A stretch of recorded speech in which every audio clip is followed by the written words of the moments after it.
Bismillahirrahmanirrahim. Assalamualaikum warahmatullahi wabarakatuh. Alhamdulillahi rabbil alamin. Wassalatu wassalamu ala rasulillahil karimil amin.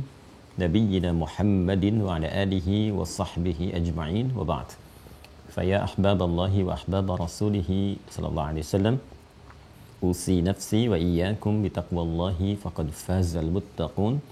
Fala tamutunna illa wa antum muslimun.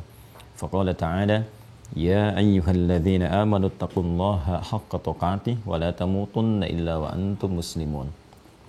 Saudara-saudariku, alhamdulillah bersyukur pada Allah Subhanahu wa taala kita diberikan kesempatan oleh Allah untuk kembali beraktivitas sesuai dengan ajal yang telah Allah tetapkan kepada kita semua. Semoga seluruh aktivitas kita diridhoi oleh Allah Subhanahu wa taala. Kita juga bermohon kepada Allah semoga seluruh hamba Allah yang berkehidupan sampai detik ini namun belum beriman dikuatkan jiwa dan lisan mereka untuk bersyahadat sebelum wafat dan kembali kepada Allah.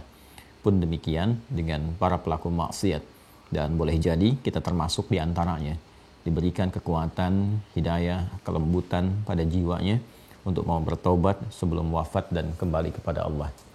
Semoga dengan itu kita termotivasi untuk berikhtiar menata kehidupan kita lebih baik daripada sebelumnya, sehingga melahirkan kualifikasi hidup hayatan thayyibah dan berakhir dalam keadaan husnul khatimah.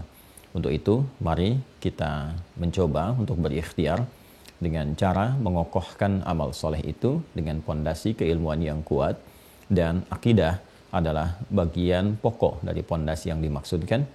Alhamdulillah, para ulama telah merumuskan pokok-pokok akidah dimaksud dalam karya-karya mereka yang merangkum keterangan dalam Al-Quran, juga penjelasan dalam hadis-hadis Nabi Muhammad SAW.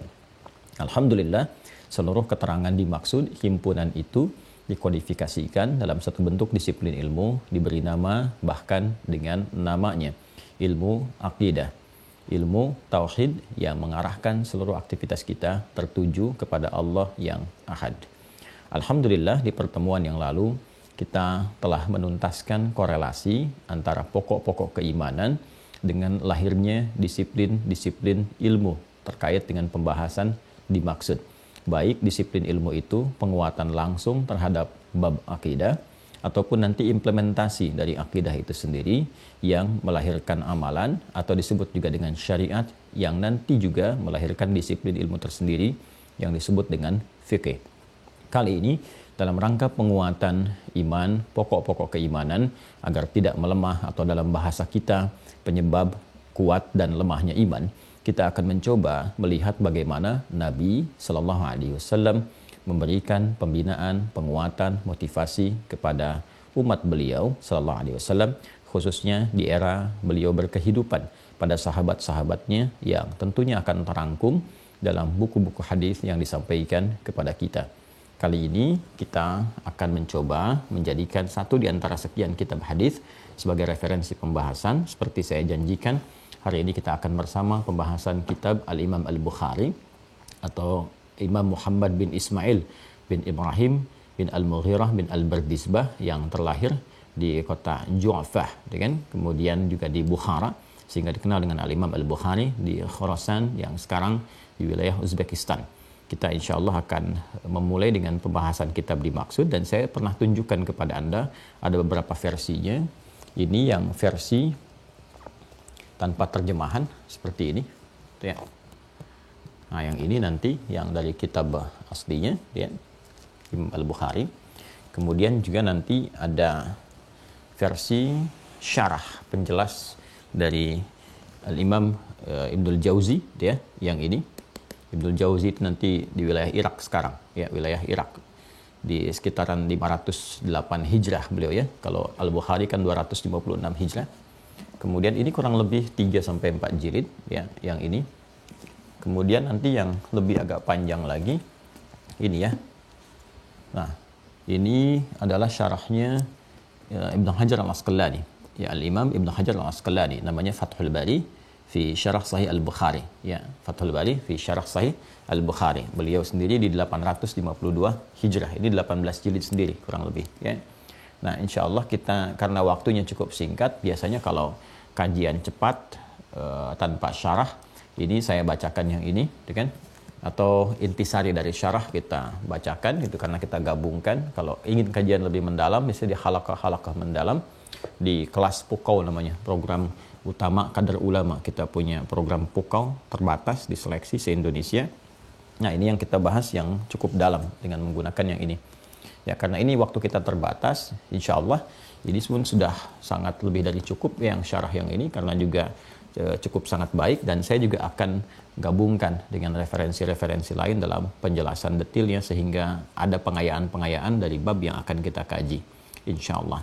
Sebelum sampai ke sini, saya ingin mengingatkan kepada diri pribadi dan kita semua tentang korelasi yang kemarin telah saya utarakan, sehingga kita mengerti mengapa kita kemudian menguatkan dengan kitab-kitab hadis. Ya, gambarannya kurang lebih seperti ini teman-teman sekalian. Kalau saya berikan ilustrasi dari pembahasan yang telah kita urai secara singkat. Ya, kalau kita membuat bagannya seperti ini, Islam yang kita anut, kita peluk sebagai din kita, dengan keyakinan kuat yang tertanam di jiwa, seperti yang kita telah bahas bersama. Nah, terkualifikasikan kepada dua hal yang paling pokok, yaitu iman, kemudian amal. Ya, seperti Anda telah dapati pula di web yang menghadirkan kolom-kolom ujian, ya. Ini sudah kita uraikan. Di sini kemudian ada akidah, nama lainnya. Di sini ada syariat. Penting saya utarakan sebelum saya melanjutkan bahasan ini, membuat dengan cepat rangkaiannya, mengingatkan kepada keluarga besar Mira yang biasa terhubung lewat Zoom. Kami mendapatkan informasi dari admin bahwa ada problem di teknis Zoom-nya dari sejak semalam. Ya, ada satu problem, jadi mohon beralih dulu ke YouTube untuk bisa mendapatkan keberlangsungan taklim supaya mudah untuk diakses, ya, sampai nanti problemnya dapat kita atasi sehingga tersambung kembali insya Allah, ya. Kembali ke sini teman-teman sekalian, ini iman dan amal, nama lainnya akidah, kemudian syariat. Ini tersinergi, dua-duanya tidak dapat dipisahkan, saling keterkaitan sekaligus menjadi parameter bagi keduanya. Ini hubungannya selalu hubungan yang saling menyinergikan, menguatkan, nggak bisa dipisahkan. Seperti saya sampaikan, seperti dua sayap burung, kalau satu bermasalah, kan, maka sulit untuk terbang. Jadi kesempurnaannya terletak pada perpaduan antara keduanya. Dan ini menjadi parameter, keduanya menjadi parameter. Kalau di ilmu hadis ada sanad, ada matan, ya. Kalau di bab ini pokoknya ada iman, ada amal. Dari sejak kita berkehidupan sampai mendapatkan ridha Allah, sampai ke surga pun syaratnya iman dan amal, dia yang menjadi soleh itu. Nah, ini dua-duanya bisa menjadi parameter satu dengan yang lainnya. Untuk mengetahui kekuatan iman bisa dilihat amalnya. Jika amalnya kemudian meningkat, bagus, ini pertanda imannya juga sedang kuat. Jika amalnya lemah, maka ini menunjukkan sebaliknya. Maka pengertian terbaliknya juga demikian. Jika amalnya ini sedang lemah, kan, berkurang, hanya cukupkan pada yang fardu, itu pun terlambat, maka ini tanda melemahnya iman. Semakin ini menurun, ini semakin lemah. Semakin lemah, semakin redup, kan? Nah, misalkan ada kewajiban sholat yang fardu dengan sunnah, ya.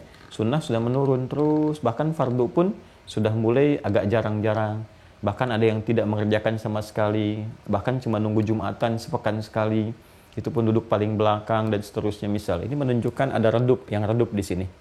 Maka kita, ya, misalnya yang menjadi koleganya, temannya, sahabatnya yang mengetahui itu, kalau ada yang mengatakan dirinya muslim tuh yang menyatakan diri menganut Islam. Ya, namun ada tanda-tanda demikian, dibantu untuk didoakan, kan? Dengan doa kita di sepertiga malam, ya, dalam sujud kita, kemudian dakwahi dengan kelembutan, dengan cara yang baik, dengan tuntunan, kan? Bisa dengan tontonan, kalau tuntunan kita tunjukkan, ajak, dengan tontonan dikirimkan, ya, ceramah-ceramah yang menyejukkan, yang baik, hikmah dan sebagainya, sehingga ada sentuhan kepada jiwa untuk berubah. Demikian seterusnya. Ini butuh penguatan, butuh motivasi. Ya, walaupun keduanya saling menguatkan, tersinergikan, tapi keduanya punya pokok-pokok tersendiri, kan? Penguat-penguat tersendiri di wilayah internalnya masing-masing, yang dengan itu bisa menghadirkan cahaya, dan cahaya ini yang saling support menguatkan satu dengan yang lainnya. Ini memiliki nanti cabang ilmunya, ini pun ada cabang ilmunya. Dengan cabang ilmu itu, keduanya akan mengarahkan satu sinergi yang sangat baik. Ini nanti iman disebut dengan tauhid ilmunya, ya kan? Ini disebut dengan fikih ilmunya. Kurang lebih seperti ini. Ya, dan ini pun kadang disebut dengan fikih akbar yang tertingginya. Ini memiliki pokok. Pokoknya ada 6. Pokok dasar, simpulnya disebut dengan rukun. Ya. Kadang disebut dengan pokok, kadang disebut dengan simpul. Ya, kalau simpul itu bahasa Arabnya hablun, talinya hablun, kan? Sehingga kita sering mendengar istilah hablum minallah. Ya kan? Hablum minallah, hablum minan nas, ya kan? Hablum minallah urusannya terkait dengan ibadah, hubungan online kita yang terhubung dengan Allah. Kalau ibadah, supportnya dari sini. Ya, karena ibadah itu muncul nanti dari terapan iman. Iman jadi amal, amal jadi soleh, amal soleh nanti rinciannya ibadah, kan? Ibadah nanti turunkan lagi menjadi hasanah, hasanah nanti menjadi ajrun, ajrun menjadi rahmat, rahmat mendapatkan surga. Demikian. Kalau kita turunkan ke sini menjadi soleh, amal soleh ini nanti konsepsi detailnya di ibadah, ya kan? Ibadah ini bernilai hasanah. Hasanah mendapatkan ajrun. Ajrun itu pahala. Kan? Lahum ajrun ghairu mamnun. Dari sini mendapatkan rahmat. Kurang lebih petanya seperti ini kalau kita membaca Al-Quran atau bahkan di keterangan hadis-hadis Nabi SAW. Di sini baru surganya, baru jannahnya. Ya kan? Nah, ini kurang lebih teman-teman sekalian. Petanya seperti ini. Ya. Gambarannya demikian. Nanti untuk mendapatkan ini semua, ke sini lagi pokoknya, dari sini. Ya, nanti prakteknya ini kan ke sini, syariat tuh nanti ke sini, nyambungnya. Ilmunya ini. Makanya kalau nanti di sini ada salat, ilmunya fikih, kita kenal fikih salat. Ya kan? Kalau di sini ada zakat, ilmunya fikih, kita kenal fikih zakat. Di sini ada umrah haji, ini ada ilmunya fikih, dikenal dengan apa? Fikih haji. Jelas ya? Nah, di sini ada pokok juga, ada rukun. Atau dikenal dengan simpulnya, ya kan?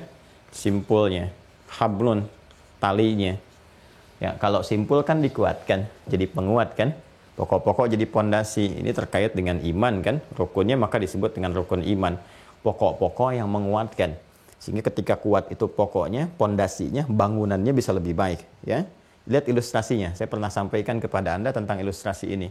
Ketika pondasinya kokoh, bagus, kan kita mulai membangun tiang-tiang kan? Secara fisikal juga demikian kan susunan materinya. Pondasinya bagus, maka tiang-tiangnya mulai didirikan. Dari tiang-tiang pancang dan seterusnya baru kita bangun, isi semuanya. Ya? Batu, batanya dan sebagainya terus sampai ke atas dindingnya. Nah, karena itu kalau sudah kokoh ini, tiangnya muncul. Tiang itu syariat. Ada tiang amal, sholat. Ya, misalnya. Karena itu sholat disebut dengan tiangnya agama. Agama itu kan ad-din yang kita sampaikan. Ad-din. Ad-din itu apa? Ya Islam. Ya, Quran surah ketiga ayat 19. Inna dina indallahil Islam. Jadi kalau dikatakan as-salatu imaduddin, kan salat itu tiang-tiangnya ad-din, tiang pokoknya Islam yang dimaksudkan ke sini. Tapi tiang itu nggak bisa berdiri kalau nggak ada pondasi, ya kan? Nah, faman aqamaha faqad aqamad-din, wa man yahadamaha faqad hadamad-din. Siapa yang menegakkannya, ya maka dia telah menegakkan ad-din, menunjukkan kebenaran keimanannya, dia tegakkan. Ya, artinya apa? Pondasi itu kan butuh pembuktian, tegak. Ini pondasi mau bikin apa nih? Orang kan kalau sudah membuat pondasi, sekitarnya bertanya, itu mau dibangun apa ya? Ya kan? Nah, jadi nampak terlihat nanti pondasi itu jelas ketahuan ada apa dan seterusnya kalau bangunannya mulai muncul. Oh, ini rupanya. Kita juga sama, kalau sudah ada pengakuan Islam, saya muslim, asyhadu an la ilaha illallah, asyhadu anna muhammadar rasulullah, maka ditanya tuh bangunannya apa ya kelihatannya. Ya, karena sudah ada pondasi yang mau dia bangun harus kelihatan, maka pembuktian dari sini. Itu korelasinya.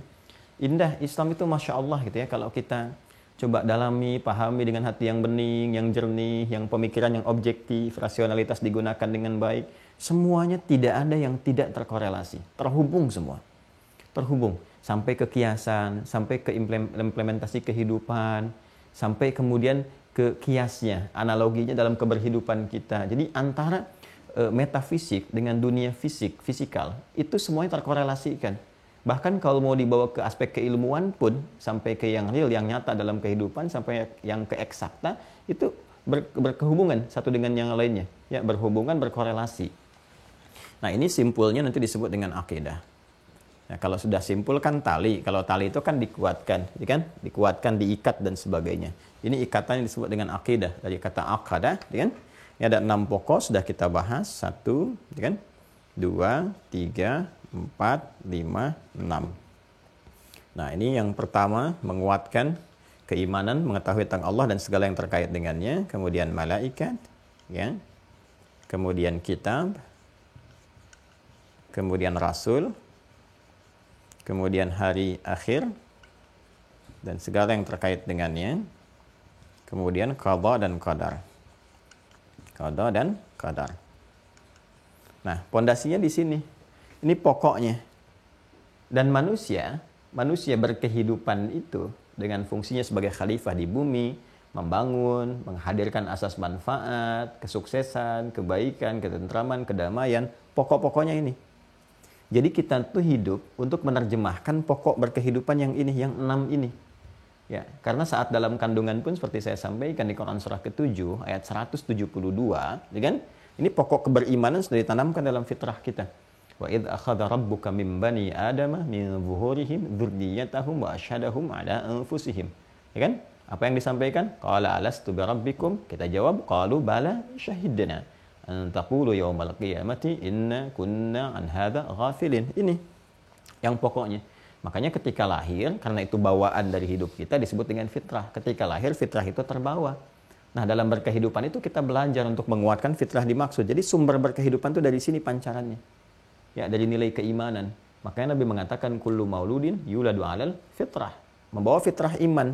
Nah, hanya kan apakah pondasi kuat atau tidak, perlu dikuatkan. Fa abawahu yahwidanihi ayu nasranihi aw yumajjisanihi. Maka lingkungannya akan mempengaruhi apakah pondasinya kuat atau bahkan rapuh atau bahkan hancur, dia ganti dengan pondasi yang baru. Ya kan? Yang menjadi persoalan di kemudian hari. Itu yang dimaksudkan di dalam Al-Qur'an, misalnya surah ke-30 Ar-Rum di ayat ke-30.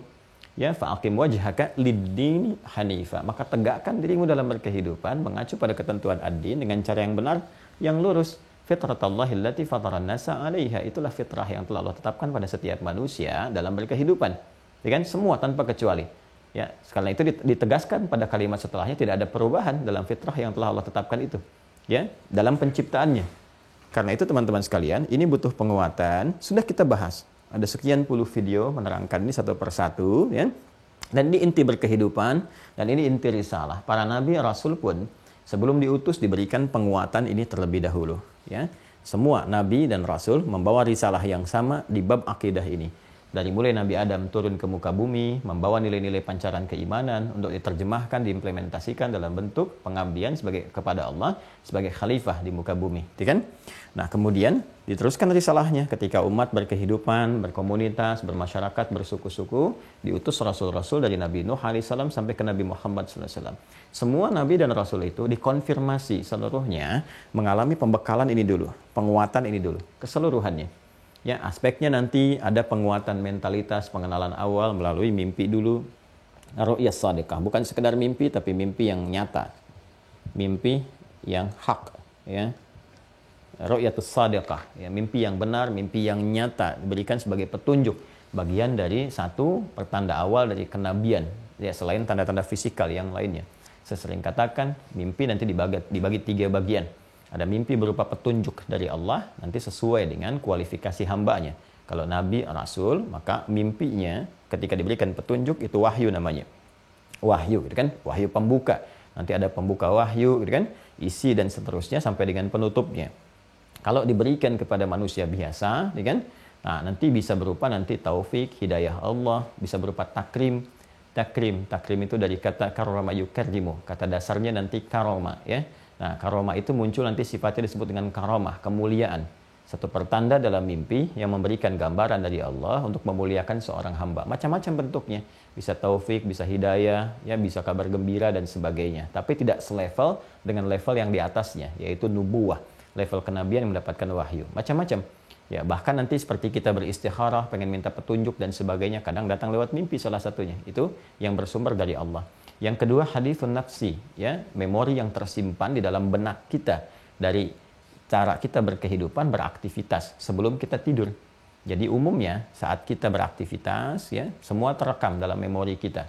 Lalu saat kita tertidur, memori itu terolah di benak kita, terbawa dalam suasana tidur kita, itu yang menghadirkan gambaran-gambaran mimpi. Ini yang kadang disebut oleh sementara orang dengan bunga tidur dan sebagainya. Ya. Kemudian yang ketiga, waswas syaitan. Ini yang dimasukkan oleh setan sebagai bagian dari godaan saat kita tertidur. Masuk itu gangguan-gangguan.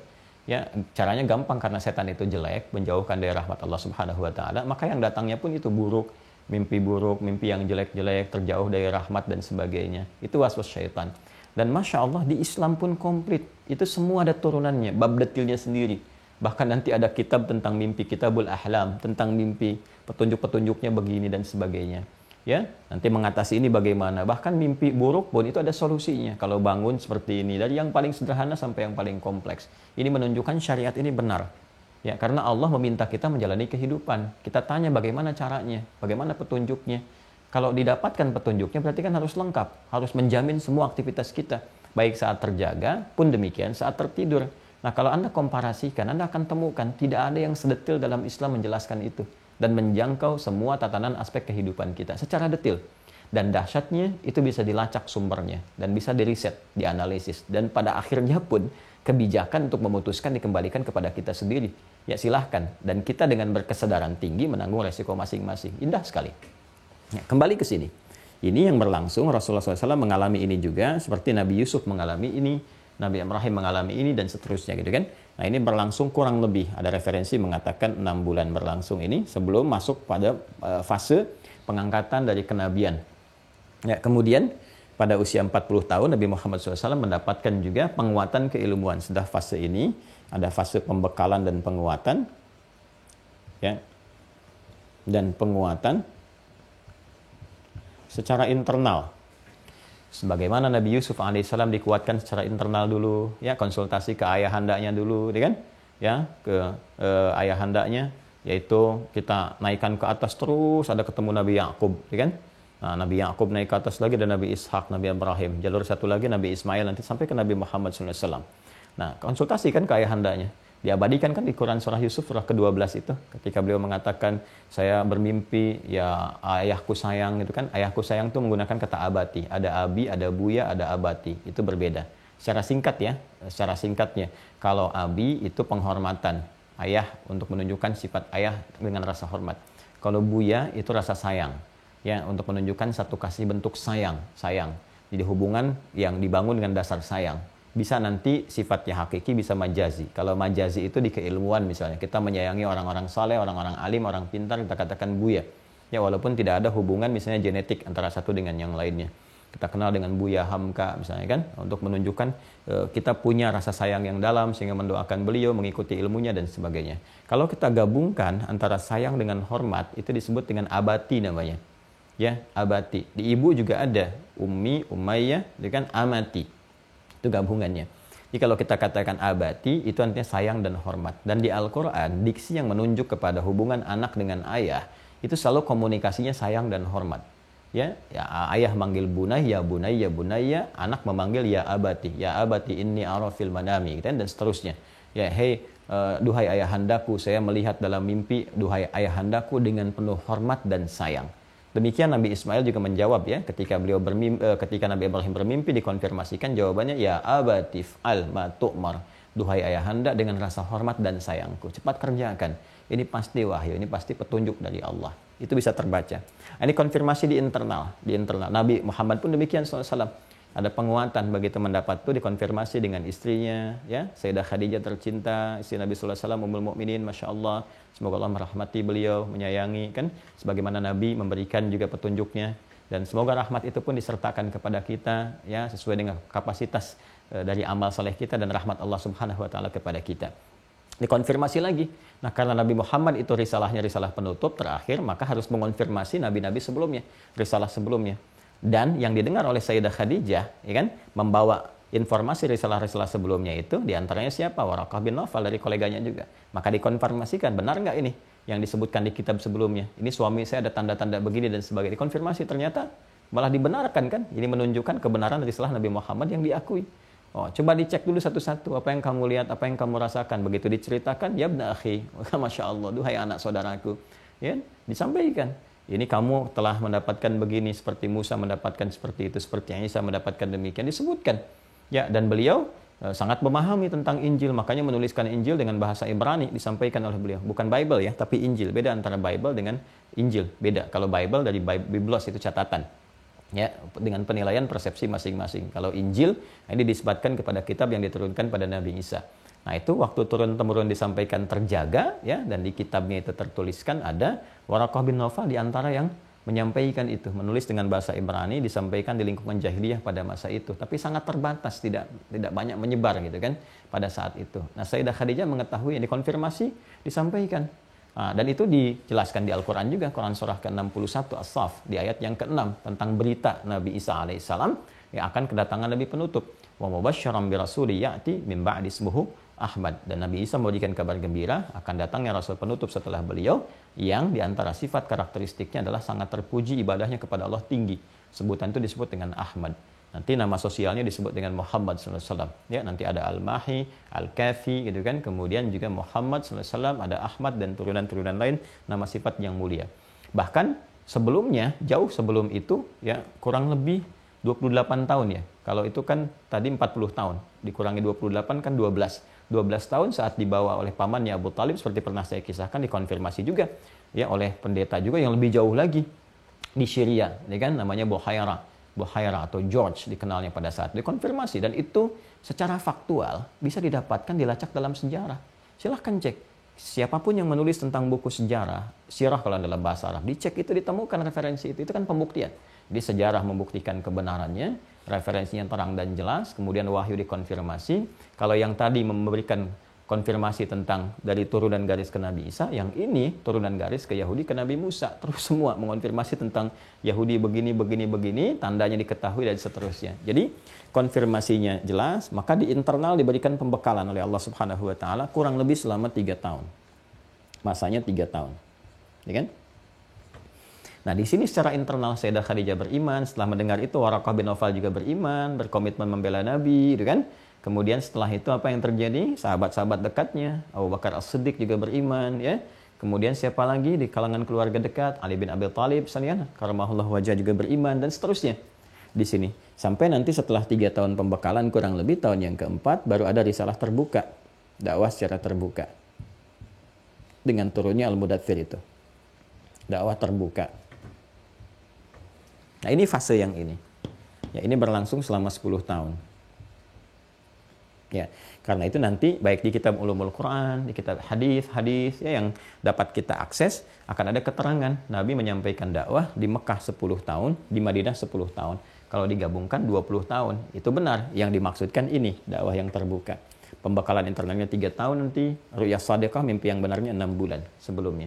Nah, ini nanti memberikan manhaj tersendiri kepada kita. Kalau kita ingin mengajak orang lain dalam kebaikan, menyampaikan risalah yang mulia, maka harus ada pembekalan secara internal dulu, penguatan pengetahuan, terutama pada aspek yang akan kita sampaikan kepada orang lain. Kita mengajak, misalnya kita ingin ajak tahajud, bekali dulu diri, tahajud dulu praktekkan, ya, kemudian ilmunya dibahas, tajamkan sampai dalam, sampai kuat, sampai mengerti. Jadi ketika orang bertanya, atau kita akan mengajak, kalau bertanya kan kita jawab seadanya yang kita tahu. Tapi kalau kita ingin mengajak, kita mesti punya bekal pengetahuan yang kokoh. Ya, kalau ditanya kenapa tahajud, kita jawab, ya, selain pembuktian iman, Allah janjikan begini, dan saya rasakan itu ada ketenangan, ketentraman, dan sebagainya. Ini gambarannya.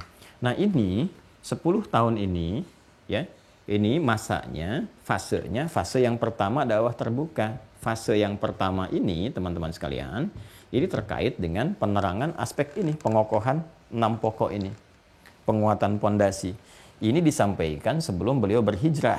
Berhijrahnya kemana? Ke Yathrib yang kelak jadi Al-Madinah Al-Munawwarah. Karena umumnya posisi sebelum hijrah itu berada di Mekah. Ini berada di Mekah fatrah ini, maka segala yang tergantung ya dan terkorelasikan dengan pengajaran ini disebut dengan Makkiyah namanya.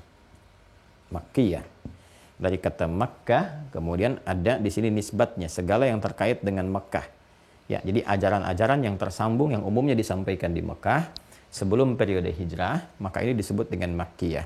Di fase Makkiyah inilah selama 10 tahun kurang lebih dalam keadaan saat Nabi di Mekah khususnya, maka turun wahyu, turun ayat-ayat, ya kan? Turun surah-surah yang mensupport, menguatkan, membimbing kita pada penguatan pokok yang ini, yang 6 itu. Maka surah-surah yang turun ini yang disebut dengan surah Makkiyah. Surah Makkiyah. Ya, pada umumnya. Kalau kita ingin kaitkan dengan pembahasan aspek tauhid, maka surah-surah yang diturunkan di Mekah sebelum Nabi hijrah. Kalau kita ingin bahas di ulumul Quran lebih luas lagi, surah-surah yang turun sebelum Nabi hijrah. Nanti setelah Nabi hijrah disebut dengan Madaniyah. Walaupun turunnya belum tentu di Madinah, tapi setelah Nabi hijrah. Kalau sebelum Nabi hijrah, otomatis adanya di mana? Ada di Mekah.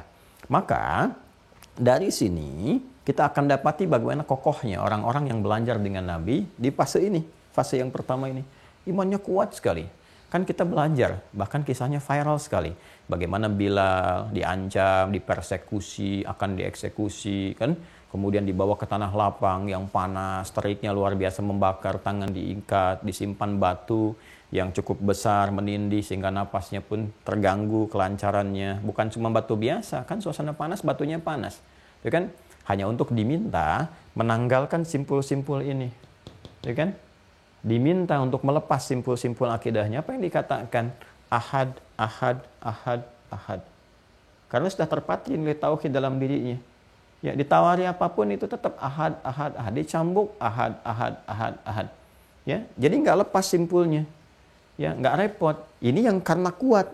Pembinaannya karena kuat. Kalau nggak kuat nanti dikasih mie instan, udah geser. Kasih sarung, geser. Kasih bantuan materi, geser. Dikatakan aku mencintaimu, lepas simpulnya. Ini yang jadi repot nih. Kenapa? Karena pokoknya nggak kuat di sini. Pokoknya nggak kuat, ya kan? Karena itu yang harus kita lakukan adalah penguatan-penguatan ini. Kita harus mengambil saripati-saripati ini untuk kita pelajari gimana sih orang-orang dulu belajar kepada Nabi. Itu yang kita jelaskan kemarin, makna-makna ini, gitu kan? Makna-maknanya dalam puluhan video yang telah kita tampilkan. Ini loh materinya ini, seperti ini, seperti ini, seperti ini. Tinggal kan belum penguatannya. Kalau kita ingin penguatan, berarti kita harus merangkum ini kan. Ya, ayat-ayat ini. Ini yang dikeluarkan oleh ulama, sehingga mereka banyak menuliskan kitab. Kemarin saya contohkan, nih kita munculkan kembali. Ini ada Syekh Manna Al-Qattan, ini sistematis yang menulis Mabahith fi Ulumil Quran.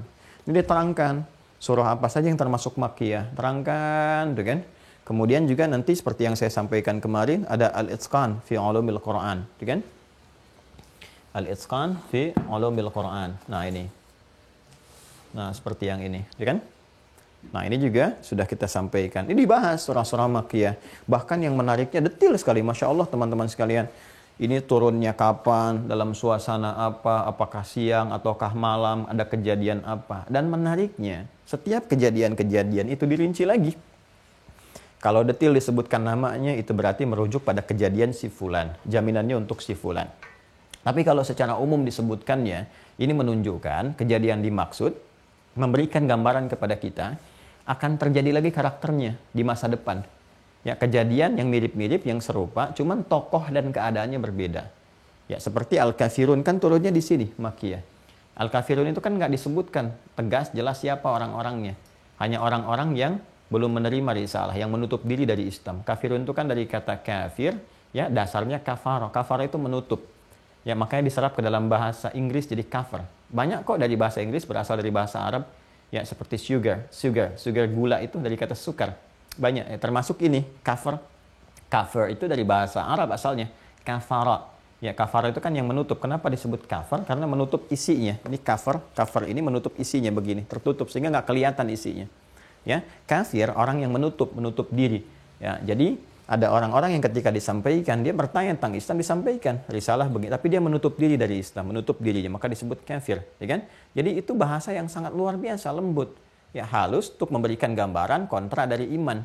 Jadi iman yang membuka, yang cahaya, yang menutup disebut dengan kafir, menutup diri. Ya, itu poinnya. Duhai orang yang masih menutup diri dari risalah Islam, gitu kan? Yang belum mau menerima secara utuh, gitu kan? Ya, dan sebagainya. Ini turun Al-Kafirun. Qul ya ayyuhal kafirun. Itu turun kan saat ada sekelompok orang mengajukan kepada Rasulullah menyampaikan, ya Muhammad SAW, nggak usah kita berselisih, nggak usah kita berperang dan sebagainya. Ya, kita kompak-kompakan aja, gabung-gabungan aja. Malam ini kami nyembah Tuhan kamu, besok-besok kamu nyembah Tuhan kita. Maka turunlah kemudian satu surah tentang toleransi dalam berakidah, dan toleransi yang sangat indah sekali, tanpa mencampuri sedikit pun, tanpa mengganggu dan sebagainya. Maka apa yang turun? Qul ya ayyuhal kafirun. Katakan Muhammad SAW, hei orang-orang yang masih menutup diri dari risalah Islam, la a'budu ma ta'budun, ya kan? Nah, kita komitmen saja. Aku tidak menyembah apa yang kalian sembah, wala antum abiduna ma'abud, dan kalian pun nggak harus repot menyembah apa yang aku sembah. Masing-masing saja. Kalau mau diuji, dikomparasikan, silahkan saling mempelajari. Anda mengenal tentang Islam, Islam menjelaskan begini, begini, begini. Silahkan riset tentang Tuhan, konsepsinya, di teologinya, ya di ilahiyatnya, silahkan dicek. Kalau yakin, alhamdulillah. Tidak, resiko masing-masing. Sampai ke ujungnya, lakum dinukum waliyadin. Kan? Kalian apa yang kalian yakini, kami apa yang kami yakini. Kalau ingin mempelajari, silahkan. Kalau ingin dikomparasikan, silahkan. Mana yang kitab kalian, mana yang dianggap wahyu, silahkan dibandingkan dengan Al-Quran. Dicek, apakah ini benar. Cek lewat perjalanan sejarah, cek lewat riset ilmiah, cek pembuktiannya. Ya, makanya di Islam nanti akan sangat indah kalau kita turunkan setelah ini kita uraikan. Nah, itu manhaj yang dibawa demikian. Nah, kalau disampaikan umum, maka dalam kaidah tafsir diantaranya menyebutkan peristiwa itu akan terjadi lagi. Di kemudian hari akan kita temukan orang yang mengajak-ngajak, gitu kan, orang yang menyoal dan sebagainya. Maka sudah jelas di situ. Turun ayatnya, lakum dinukum waliyadin. Sudah konsepsinya masing-masing, nggak usah saling mengganggu. Dan nggak perlu ikut-ikutan, itu toleransi tertinggi itu tidak ikut-ikutan. Ya, tidak ikut-ikut karena mengikuti sesuatu sementara kita menolaknya itu ciri dari nifak namanya, munafik juga. Ya, kita menampakkan di wajah kita seakan seperti toleransi, iya, tapi di hati kita mengecamnya, tidak mengakuinya. Nah, itu kan dusta, itu kan tidak jujur gitu. Maka kejujuran dalam berakidah menjadikan kita membiarkan masing-masing ya beraktivitas 100% sesuai dengan masing-masing, mandiri tanpa harus mencampurinya. Tidak boleh mengganggu, merusak, apalagi menghadirkan gangguan-gangguan yang tajam secara fisikal. Ada yang membom ini dan sebagainya, itu nggak boleh sama sekali, dosa. Ya, bahkan dianggap suatu hal yang besar, ya merusak dan seterusnya, itu tidak diperkenankan demikian. Maka kalau ada yang seperti itu patut dipertanyakan keislamannya, bisa dilacak belajar dari mana. Tapi saat yang bersamaan orang yang mengajak-ngajak pun, ya mengajak untuk masuk ke dalamnya, mengajak ikut serta dan sebagainya, itu pun bermasalah juga. Jadi toleransi yang tertinggi itu selesai. Dapat di mana itu? Makiyah. Jadi kalau kita turunkan ayat-ayat ini, jelas nanti ini akan kuat. Dan melahirkan sosok-sosok seperti Bilal bin Rabah, kan? Umar bin Khattab, Abu Bakar As-Siddiq, Uthman bin Affan, dan seterusnya. Dan seterusnya. Ini orang-orang yang belajar di sini nanti fase awalnya disebut dengan As-Sabiqun al-Awwalun. As-Sabiqun al-Awwalun, 40 orang. Jadi kalau suatu saat ya, kalau sudah agak enak, agak nyaman, nabung aja dulu dari sekarang. Mungkin ini salah satunya yang Allah berikan kepada kita, hikmahnya bisa menyiapkan diri. Nabung dengan baik, nanti kalau sudah ada umrah, sudah lebih nyaman, sudah enak, nah insya Allah sama-sama berangkat. Jadi saya tunjukkan di mana belajarnya nih, yang as-sabiqun al-awwalun, terutama yang 40 orang pertama. Nabi ngajarin akidahnya di mana, di tempat siapa. Ada anak muda usia 17 tahun, masuk Islam kurang lebih yang ke-17 dalam urutannya, namanya Arqam bin Abi Arqam. Tempatnya di mana? Rumah nabinya di mana? Rumah tangga dengan Sayyidah Khadijah di mana? Ini jelas sekali, bisa dilacak. Jadi tempatnya secara geografis ada, bukti petilasannya juga ada, di sejarah disampaikan ada, semua sepakat ada, dan apa yang disampaikan pun abadi sampai sekarang. Dan uniknya, dahsyatnya, itu bisa dilacak. Ya, surah-surah Makkiyah dibuktikan. Ini melahirkan disiplin ilmu. Karena yang turun nanti ayat-ayat Al-Quran, kan? Maka ilmu yang terkait seperti saya sampaikan kemarin disebut dengan ulumul Quran. Ulumul Quran. Nah, ini dikodifikasikan oleh para ulama jadi kitab-kitab tadi yang saya perkenalkan itu. Ini dahsyatnya. Jadi keilmuan kita itu, teman-teman, sudah teruji. Di Islam itu pondasi keimanannya didukung dengan ilmu. Tuh. Dan ilmunya bisa diriset, bisa diuji, bisa dikaji. Jadi ini yang menjadikan dalam Islam itu keyakinannya terjaga lewat ilmu. Jadi kalau mau dikonfirmasi ketemu semua. Kita dapat sekarang ya misalnya kitab suci Al-Quran. Ya kita imani, kita yakini, kita ibadahi, berinteraksi. Itu bisa dilacak. Dari mana kamu dapatkan Al-Quran? Kita ngaji aja. Itu ada sanadnya ke atas. Saya ngaji dari si fulan dari si fulan, dari si fulan, sampai ke Nabi SAW. Ini ada sanad. Ya, makanya di ilmu qiraat itu ada sanad guru-guru ke atas. Saya belajar di Tripoli itu guru-guru saya punya sanad semua ke atasnya. Ada Syekh Dukali, Muhammad Al-Alim, ada Syekh Ali Al-Libi, Syekh Ali Al-Nijeri. Itu kalau ditarik ke atas, dari riwayat-riwayat yang berbeda pun, riwayat berbeda itu cara bacanya, isinya sama semua. Ya, karena nanti dialek-dialek di Arab itu kan dialeknya cukup banyak. Karena itu Al-Quran nanti turun menyampaikan ya kepada kita lewat Nabi Muhammad SAW, itu kan dengan bahasa Arab yang fasih yang mencakup semua dialek ini. Baik yang bacanya pakai a, wadduha contohnya, atau ada imalah kayak wadduha. Karena ada sebagian suku-suku Arab itu, dia kalau berbicara A itu menjadi E. Ya, seperti kalau wilayah kayak Palestina, Ya, terus kebagian nanti kalau kita tarik lagi ke sini dekat-dekat menular ke wilayah Irak dan seterusnya, gitu kan? Itu kalau kita bicara termasuk Syria sebagiannya. Kalau kita sampaikan A, dia E. Ya, kaifa halik, gitu kan? Dan seterusnya. Nah, itu bagi suku-suku yang demikian, itu turun nanti bisa disampaikan dengan riwayat yang menjangkau dialek mereka. Makanya ada imalah di antaranya. Ya, dan turunan lain nanti ada ilmunya juga di sini. Diterangkan, bisa diuji, bisa dilacak sehingga sempurna. Nggak ada cacat. Dan yang paling menarik itu, setiap orang yang menyampaikan, itu ada catatannya sendiri. Si fulan siapa keterkaitannya, lahir di mana, tanggal berapa, tahun berapa, gurunya siapa, muridnya siapa, apa penilaian guru terhadap murid, murid terhadap guru, lengkap semua. Bisa dikonfirmasi. Nah, sekarang coba komparasikan, ada nggak Anda temukan yang seperti itu? Ya, misalnya ada kitab suci disampaikan, terus Anda yakini sebagai kitab suci, firman Tuhan di situ, cek sampai ketemu jalur ke orang yang menyampaikannya. Dia menyampaikan si fulan tahu dari mana? Ya, sampai tersambung misalnya terus. Kita ambil dari, misalnya sekarang ada yang menyampaikan ini Taurat. Coba lacak. Dari mana Anda bisa tahu ini Taurat? Nyampaikan siapa sampai ke Nabi Musa? Jalurnya siapa? Ada yang berkehidupan dengan orang ini di waktu yang sama. Yang menegaskan dia menerima itu risalah dari orang sebelumnya, orang sebelumnya, orang sebelumnya. Sampai diketahui. Dia tinggal di mana, lahir kapan, wafat kapan, temannya siapa, gurunya siapa, teman-temannya siapa yang menguatkan risalah ini. Ditemukan nggak? Ya, Nabi Isa misalnya, sama. Ya, meneruskan Injil. Nanti ada catatan-catatan. Coba dicek lagi. Ini nerima dari siapa? Dari mana tahunya ini catatan benar? Siapa yang bisa menguatkan ini? Siapa yang membuktikannya? Nah, ini diperjelas lagi kodifikasi ini teman-teman sekalian dengan penjelasan Rasulullah. Nah, taklim Nabi yang mengajarkan isi Al-Quran ini yang kelak dikodifikasikan di ilmu Qurannya di ulumul Quran, penjelasan Nabi, keterangan-keterangan Rasulullah yang menerangkan tentang surah-surah Makkiyah ini disebut nanti dengan hadis. Ya, yang jejak diikutinya disebut dengan sunnah.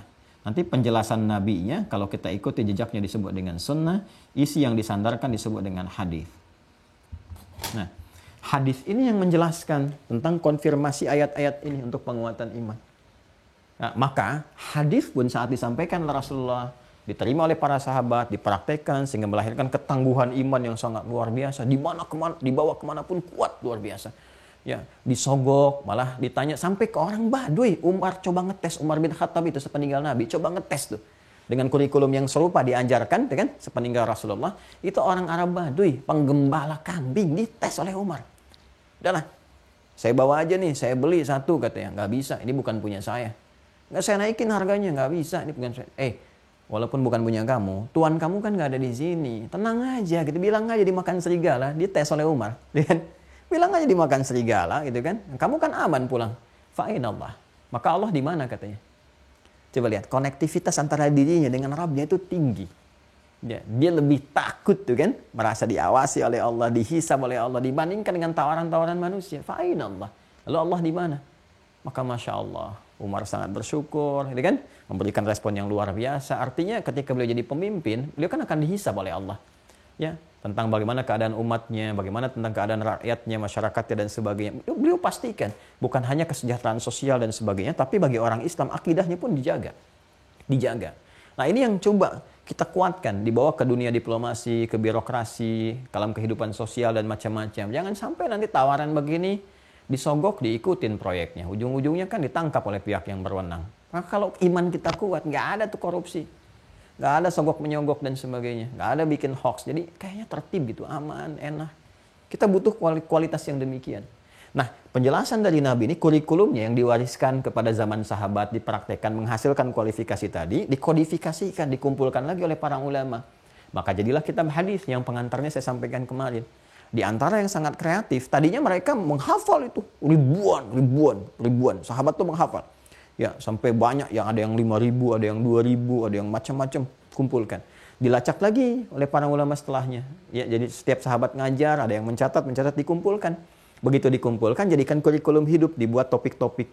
Ya, 1 sampai sekian. Di antara yang paling rinci, menuliskan, menggabungkan itu semua, di antaranya Imam Muhammad bin Ismail yang dikenal dengan Imam Al-Bukhari karena berasal dari Bukhara. Maka muncullah Sahih Al-Bukhari. 97 topik. Ini pun dahsyatnya bisa dikonfirmasi. Ya, jadi sebagaimana Al-Quran terjaga karena Allah langsung yang menjaganya, karena itu sampai sekarang dari lafadznya, ya, dari bacaannya, itu semua sempurna sampai hari ini, nggak ada yang berubah. Di Quran surah 15 Al-Hijr ayat ke-9 jaminannya nyata. Inna nahnu nazzalna dzikra wa inna lahu lahafizun. Kami yang telah turunkan Al-Quran sebagai pengingat, menjaga untuk mengingatkan kita dengan Allah Subhanahu wa taala, ini kan menuhankan Allah, mendekatkan diri ibadah kepada Allah, dan kata Allah demi keagunganku Al-Quran dijaga langsung. Ya, Allah memberikan sebuah jaminan. Ya, jaminan garansi bahwa ini akan terjaga terus sampai kembali pada Allah Subhanahu wa taala. Nah, hadis ini yang paling menarik, penjagaannya berlangsung lewat sanad. Ya, sanad. Tapi karena perbedaan hadis dengan Al-Quran, lafadznya tidak langsung bersumber dari Allah, tapi maknanya dibimbing oleh Allah. Nabi menyampaikan lewat bahasa Nabi untuk memudahkan penjelasan Al-Quran. Sedangkan Al-Quran, lafadz dan maknanya langsung dari Allah. Itu kan sebagai gambaran, ini firman bimbingan langsung dari Allah disampaikan sebagai petunjuk untuk membenarkan firman Allah Subhanahu wa taala sekaligus membenarkan ketuhanan Allah. Kalau ditanya buktinya apa? Ya ini. Ada kitab, ada panduan dan sebagainya. Lalu bagaimana memahaminya? Dijelaskan kan? Ya, kalau kita kemudian bayangkan, gambarkan untuk menjelaskan, kan butuh fleksibilitas, butuh kemudahan. Maka Allah membimbing Nabi lewat makna supaya tidak keluar dari penjelasan yang diinginkan oleh Allah. Lafadznya Nabi sampaikan dengan lisan Nabi. Maka untuk membedakan itu dengan ini, maka ini disebut dengan hadis namanya. Jelas ya? Maka jaminan Allah yang disampaikan di Al-Quran akan otentisitas kebenaran makna hadis lewat firman Allah, wa may yantiqu 'anil hawa in huwa illa wahyun yuha 'allamahu syadidul quwa di surah An-Najm itu. Nah, ini pun teman-teman, ini bisa dilacak kebenarannya. Maka ada sanad lagi, nanti ada ilmunya lagi, ilmu hadis, kitabnya juga ada lain lagi. Ya, ini nanti ada dua lagi nih. Tuh, selalu aja tuh cabangnya begini. Ya, untuk saling mengonfirmasi. Nanti ini ada sanad, ya, ini ada matan isi. Dua-duanya melahirkan ilmu lagi. Ya, ada nanti ilmu riwayat, ilmu dirayah. Ya, keduanya digabungkan jadi mustalah hadis. Jadi sanad punya ilmunya sendiri. Jadi ini bisa dikonfirmasi, bayangkan ya, jangankan Al-Quran yang sampai ke kita, yang bisa dilacak guru-gurunya. Urusan hadis pun teman-teman sekalian, antara sanad dengan matan, itu bisa dilacak juga. Ya, sanad tuh bisa dicari nih. Imam Al-Bukhari dapat dari siapa? Beliau terangkan, saya dapat dari si fulan, si fulan dari si fulan, si fulan dari si fulan, si fulan dari si fulan. Sampai terhubung kepada Rasulullah SAW. Ya, ini ada ilmunya sendiri. Sampai kita mengetahui kualifikasinya dan dahsyatnya. Setiap orang yang meriwayatkan itu bisa disampaikan. Ini orang lahirnya kapan, wafat kapan, gurunya siapa, muridnya siapa, kemudian karakteristiknya bagaimana. Dan setiap karakter ini itu muncul disiplin ilmu lagi dan muncul kitab baru lagi. Untuk menyampaikan profil orangnya misalnya, ada siapa lagi misalnya? Ya, ada yang terkait dengan jarah wa ta'dil. Ya, biografi yang khusus menyoal tentang karakteristik orangnya, apakah kredibilitasnya benar atau tidak. Ada mizanul i'tidal, ada wafayatul a'yan, ya kapan orang-orang ini wafat, di tahun berapa, kapan kejadian apa, sehingga dikonfirmasi dan ini dibenarkan oleh sejarah. Ketahuan. Ya, jadi Anda bayangkan keterangan nabinya aja itu ketat sekali. Kita punya tradisi ini. Makanya Islam itu terjaga dari penyimpangan-penyimpangan. Ada pakemnya sendiri. Nggak bisa datang sendiri orang menyampaikan. Jadi kita bisa cek murni nggak dari nabi itu gambarannya. Jadi kalau ada kreativitas orang-orang sekarang menyampaikan, oh ini produk budaya ini, ya itu pasti ajaran baru itu. Ya, karena di Islam tuh punya tradisi ini. Tradisinya mengacu pada kebenaran dan dahsyatnya semua yang disampaikan baik tadi Al-Quran ataupun hadis itu berkesesuaian dengan masanya masing-masing, menunjukkan mukjizat yang sangat tinggi. Coba silakan cek relevansi antara hadis di masa Nabi dengan sekarang masih relevan kan? Sampai kapanpun. Apalagi ayat Al-Quran. Coba, hadis tentang bangun tidur, mau dikaji sampai kapanpun, tetap akan relevan sampai sekarang. Dan terbukti nyata. Bangun, duduk dulu, hilangkan bekas ngantuk, gitu kan. Kemudian berdoa dan sebagainya. Terus itu dari mulai tata cara makan, oleh riset dibenarkan, memang seperti itu bagusnya. Ya, saya ini mengetahui hadis tentang dalamnya bagaimana, tentang dibagi tiga itu antara makanan, minuman dengan udara yang masuk ke tubuh kita itu saat meneliti kemarin tentang awal-awal COVID itu. Ya, meneliti bagaimana ketika masuk ke dalam tubuh, ya kita mengonsumsi sesuatu gitu kan, masuk, begitu dicek, ya wah ini ternyata yang masuk ke tubuh kita itu ada saringan-saringan, makanan masuknya lewat jalur ini, begitu makanan masuk otomatis ada bagian yang menutup seperti ini sehingga nggak masuk ke bagian udara. Ya, begitu ini sudah selesai, kebuka lagi, udara masuk lagi. Allahu Akbar. Ini karena itu wajar, nggak boleh saling menimpa satu dengan yang lain, ada porsinya. Ini porsi makanan, porsi minuman, porsi udara. Jadi kalau salah satunya berlebihan akan menutup. Ya, makanya kalau orang makannya terlalu banyak nutup sampai ke melebihi porsinya, melewati batas, itu kalau dalam bahasa apa Ukraina itu ungap ya. Ungap ya, pengap itu. Jadi pengap kan kita merasakan kalau banyak makannya dipengap kan? Itu karena tertutup bagiannya. Karena itu Nabi proporsional mengatakan ini sepertiga, sepertiga, sepertiga. Artinya komposisinya proporsional, tergantung bagian keadaan tubuh kita sendiri. Ini dahsyatnya. Ya, termasuk ini pun ada ilmunya sendiri, ilmu matan dan seterusnya. Nah, ini apa yang penting dengan pembahasan kita? Semua jalur ini kita akan keluarkan pada bab yang pertama ini. Ya, kita belum masuk ke sini teman-teman. Kita masih di sini. Nah, kita harus keluarkan bab-bab yang terkait dengan penguatan iman. Di antara kitab hadis yang mengonfirmasi pembelajaran yang disampaikan Rasulullah terkait dengan aspek penguatan ini adalah kitabnya Al-Imam Al-Bukhari, ya, dan kitab Al-Imam Muslim. Keduanya menjadi rujukan yang paling utama, penjelas dari keterangan Rasulullah tentang ayat-ayat yang disampaikan kepada Rasulullah SAW, ya, sebagai firman dari Allah Subhanahu Wa Taala yang bisa diriset, dikaji, ya, segala turunannya, baik dari segi riwayatnya terhubung sampai ke Rasulullah atau bahkan sampai isinya. Dan telah banyak ulama menyampaikan karya-karya dimaksud. Pengantar ini yang saya sampaikan sehingga kita bisa mengerti kalau mau ngaji kitab ini maksudnya. Kita punya dasarnya. Oh, ini kenapa saya ngaji kitabnya. Oh, ini maksudnya, kan?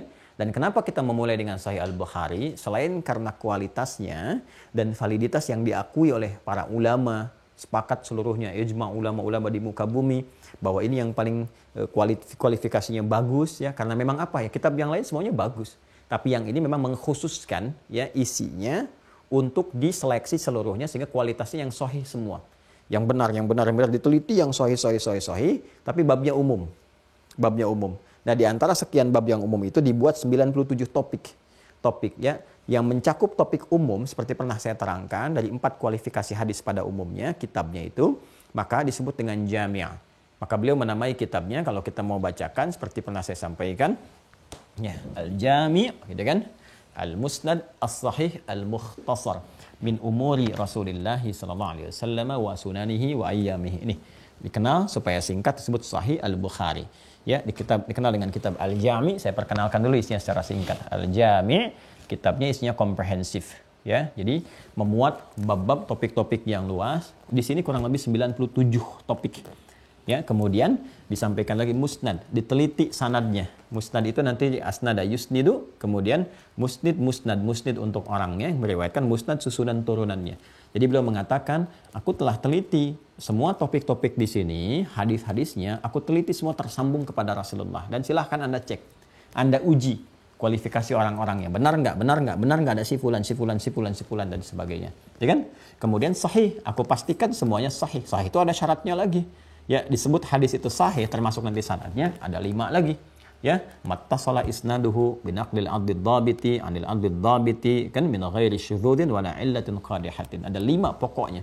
Harus tersambung sanadnya, nggak boleh putus, kan?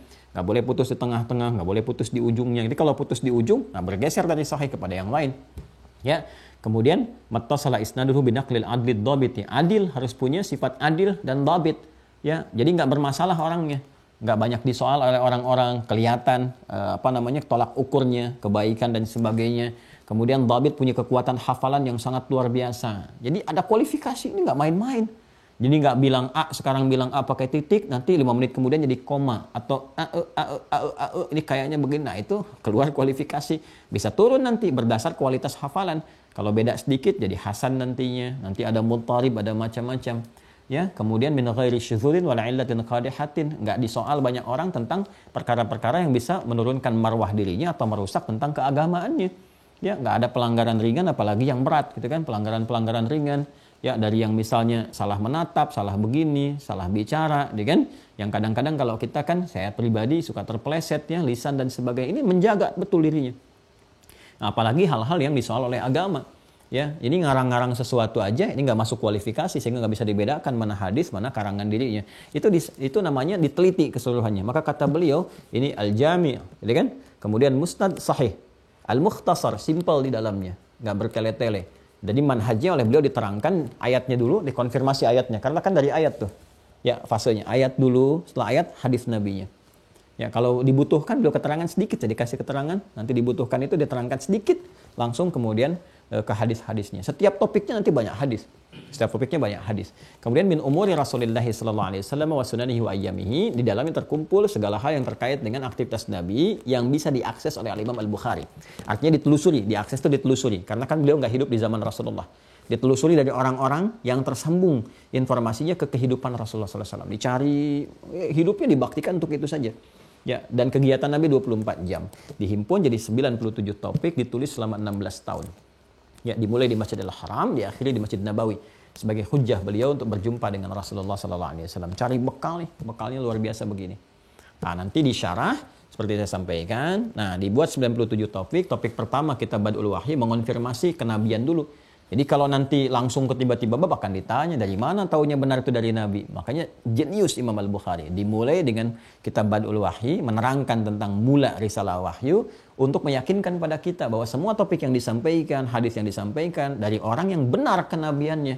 Dari mana taunya? Disebutkan tanda-tandanya. Tanda kebenaran Nabi itu gini, dikonfirmasiku rasul-rasul sebelumnya.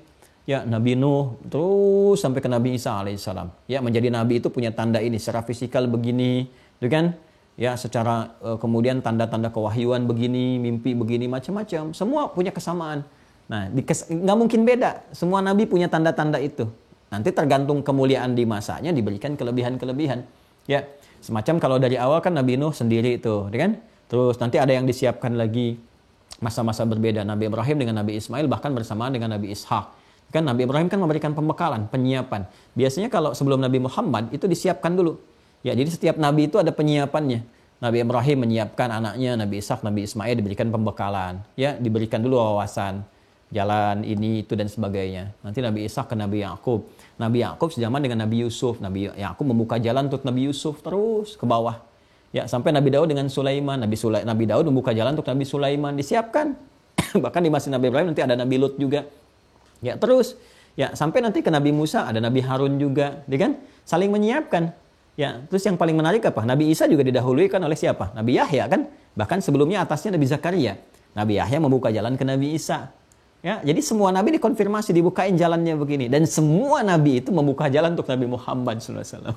Ya kan? Nah, itu karena penyempurna dibuka dan semua turunan ada. Ya, makanya semua nabi. Jadi Nabi Isa jangan salah, dibuka jalan dulu oleh Nabi Yahya. Nabi Yahya kan lahir duluan sebelum Nabi Isa, kan? Ya kan, dari Nabi Zakaria kan ayahnya. Nabi Zakaria dibuka jalan ke Nabi Yahya. Nabi Yahya nanti membuka jalan dulu untuk Nabi Isa alaihissalam. Nabi Isa masuk, risalah disampaikan. Terus semua begitu. Kalau tarik ke atas juga begitu. Nabi Harun dengan Nabi Musa alaihissalam, kan? Kemudian siapa lagi terus ke atas? Nabi Daud dengan Nabi Sulaiman, ayah anak dan seterusnya. Ada yang kerabat, saudara, kan? Isa dengan Nabi Harun kan saudara juga kalau ditariknya. Kalau tarik ke atas, ya, tarik ke atas ya terus sampai ke keluarga Imrannya. Kalau mau ditarik ke atasnya Nabi Isa anaknya Sayyidah Maryam alaihissalam. Maryam anaknya siapa? Imran, ya, Imran bin Matan. Kemudian menikah dengan siapa? Hannah punya saudari namanya Elisobat itu menikah dengan siapa? Nabi Zakaria. Nanti melahirkan siapa? Nabi Yahya. Nah, jadi saudaraan tuh kalau tarik ke atas, dibuka jalan. Ke atas juga sama. Nabi Musa dengan Nabi Harun saudaraan juga. Terus ke atas tuh. Ya, ada yang ayah anak seperti Nabi Yakub, ya, dan ke bawahnya Nabi Yusuf, ya, Nabi Ishak ke atasnya dengan Nabi Ibrahim, Nabi Ismail dengan Nabi Ibrahim. Terus ada yang Nabi Ibrahim dengan Nabi Lut, bersamaan semua. Dan semua Nabi Rasul itu menjadi pembuka risalah untuk Nabi Muhammad SAW. Dan bisa dilacak semua, itu kesempurnaan Nabi Muhammad. Jadi semua seperti itu teman-teman sekalian. Sampai nanti tersambung ke kita. Punya tanda yang sama, maka pembukanya kita Badul Wahyi. Kalau kita udah yakin, udah belajar itu terkonfirmasikan, nanti babnya ada sendiri, pelajari, oh gini. Jadi gampang aja kalau ada yang ngaku-ngaku Nabi, Rasul, lihat nih. Wah, dari wajahnya udah kelihatan bukan Nabi. Dari wajahnya udah kelihatan. Dari kata-katanya, masa Nabi begini, masa Nabi memprovokasi, masa Nabi kata-katanya kotor dan sebagainya. Masa Nabi ngajak kepada keburukan, masa Nabi ngajak kepada celaan-celaan yang buruk, ya hilang akhlak, ya ini nggak mungkin. Udah, dari wajahnya udah kelihatan. Bukan Nabi nih mah. Udah. Makanya kata Nabi, lah Nabi ya Pak, nggak ada Nabi lah, udah tepiin aja gitu. Tanda-tandanya sudah jelas. Nah kalau udah yakin seperti itu, oh yakin dari Muhammad Nabi Rasul, cirinya begini, dikonfirmasi oleh sejarah, muncul kitab sirah, macam-macam, dan dari setiap eranya itu selalu ada sejarah menerangkan. Silakan cek setiap eranya. Ada yang dibikin nazam, dibikin syair, ya macam-macam terus kan. Yang syair itu kayak diba, itu kan syair yang menjelaskan tentang Nabi dan sebagainya. Ada di kitab dulu sampai kekinian. Tidak ada setiap masa, kecuali ada da'i-da'i Ya, ulama-ulama, penulis-penulis yang diantara mereka menulis kitab sirah untuk mengonfirmasi. Jadi uniknya setiap masa pun mengonfirmasi kebenaran risalah nabinya. Ini kesini dan sebagainya. Untuk membuktikan kepada setiap masa ini kebenaran risalah Nabi Muhammad SAW. Silahkan cek. Ya, di setiap masa ada kitab-kitab baru, kitab ini. Ada aja buku yang nulis, bahkan secara parsial ditulis. Ya, bahkan sampai humornya Nabi dibikin buku sendiri. Ini humornya Nabi, ini kemuliaan Nabi, tanda-tanda Nabi, macam-macam deh. Ya, sampai penulis kitab hadis juga ada. Syama'il Muhammadiyahnya karya Imam At-Tirmidzi, ya, bahkan yang menyampaikan dakwah saja, ceramah itu tentang Nabi lewat lisan, itu oleh jamaahnya juga dikumpulkan jadi buku lagi. Seperti Syekh Syarawi kan, beliau kan nggak menulis kitab tentang Nabi, tapi menyampaikan tentang gambaran risalah kehidupan Nabi dari ceramahnya itu ditulis jadi buku. As-Sirah An-Nabawiyah. Ada di sini kalau nggak saya keliru tuh. Ya, bismillah. Ini dia nih. Nah, kan ada ini ya. Nah, ini nih. Ini kitab bagus nih, teman-teman sekalian. Tuh. Ada nanti Ar-Rahiqul Maktumnya Syekh Mubarak Furi itu bagus juga, dapat penghargaan malah. Jadi kan kekiniannya macam-macam lah. Ya, jadi setiap masa terkonfirmasi semuanya. Artinya apa? Udah yakin nih, udah benar. Nabi Muhammad benar, tandanya ada, sejarah membuktikan kebenarannya, rumah tempat lahirnya masih ada, tempat berumah tangganya ada, perjalanan sejarahnya disampaikan, kurang apa lagi? Jelas kan? Ya kan? Dikonfirmasi semuanya, dijelaskan semua karakteristiknya. Berarti udah yakin. Kalau sudah yakin, benar ini Nabi, ini Rasul, tinggal lihat apa ajarannya. Maka ajaran pertama dibuka oleh beliau di kitab yang kedua dari 97 topik disebut dengan Kitabul Iman. Ya, topik pembahasan yang menerangkan tentang apa? Tentang iman. Nah, kalau tentang iman pasti bahas yang ini. Kalau bahas yang ini berarti fase awal kenabian. Kalau fase awal kenabian berarti menerangkan tentang ayat-ayat Quran yang turun untuk menguatkan iman. Inilah hadis-hadis ajaran Nabi yang coba kita dalami sehingga dengan itu diharapkan kualitas keimanan kita bisa didapatkan hasilnya seperti orang-orang dulu yang hebat-hebat itu. Yang disogok, dia tolak. Ya kan? Sampai dipersekusi, dia tetap bilang ahad, ahad, ahad, ahad. Dibawa kemanapun, dia bergerak dengan keimanannya. Itu indah. Nah, kitab yang kita jadikan acuan, Al-Imam Al-Bukhari, saya ambil yang ini dulu, yang pertengahan. Khairul Umur Awsatuha. Ya. Dan ini dikonfirmasi juga Imam Ibnul Jauzi. Ya. Ini insya Allah diambil dari ini manuskripnya deh. Jadi ada manuskripnya, kemudian kita sampaikan halaman 20 kalau saya tidak keliru. Karena saya pernah bahas ini di Masjid Nurul Bahri dulu, di Kelapa Gading ya. Kitabnya pakai yang ini. Halaman 20, bismillah, paling kanan kalau saya nggak keliru. Nah ini betul, ya. Ya, halaman 20, bismillahirrahmanirrahim, Kitabul Iman. Topik yang kedua. Nah, jadi maksud saya, sebelum kita mulai, saya kasih penjelasan dulu. Ini loh begini. Nama kitabnya disebut begini, isinya begini. Karena kitab ulama itu ada maknanya yang menunjukkan tentang kesan isinya. Jadi kalau Anda mau ngaji Bulughul Maram, jangan langsung ke isinya. Kenapa disebut Bulughul Maram? Yang ngarangnya siapa? Inspirasi dari itu apa? Kenapa syarahnya Subulus Salam? Apa isinya? Siapa pengarangnya? Karena banyak inspirasi. Ya, kita baca dulu ya. Nah, satu bagian supaya ada yang didapatkan hari ini. Bismillahirrahmanirrahim. Kitabul Iman. Ya, topik pembahasan tentang iman. Seperti saya sampaikan tadi, manhaj atau metodologi Al-Imam Al-Bukhari yang menjelaskan tentang isi kitab beliau ini. Jadi beliau nanti cantumkan ayat Qur'annya dulu.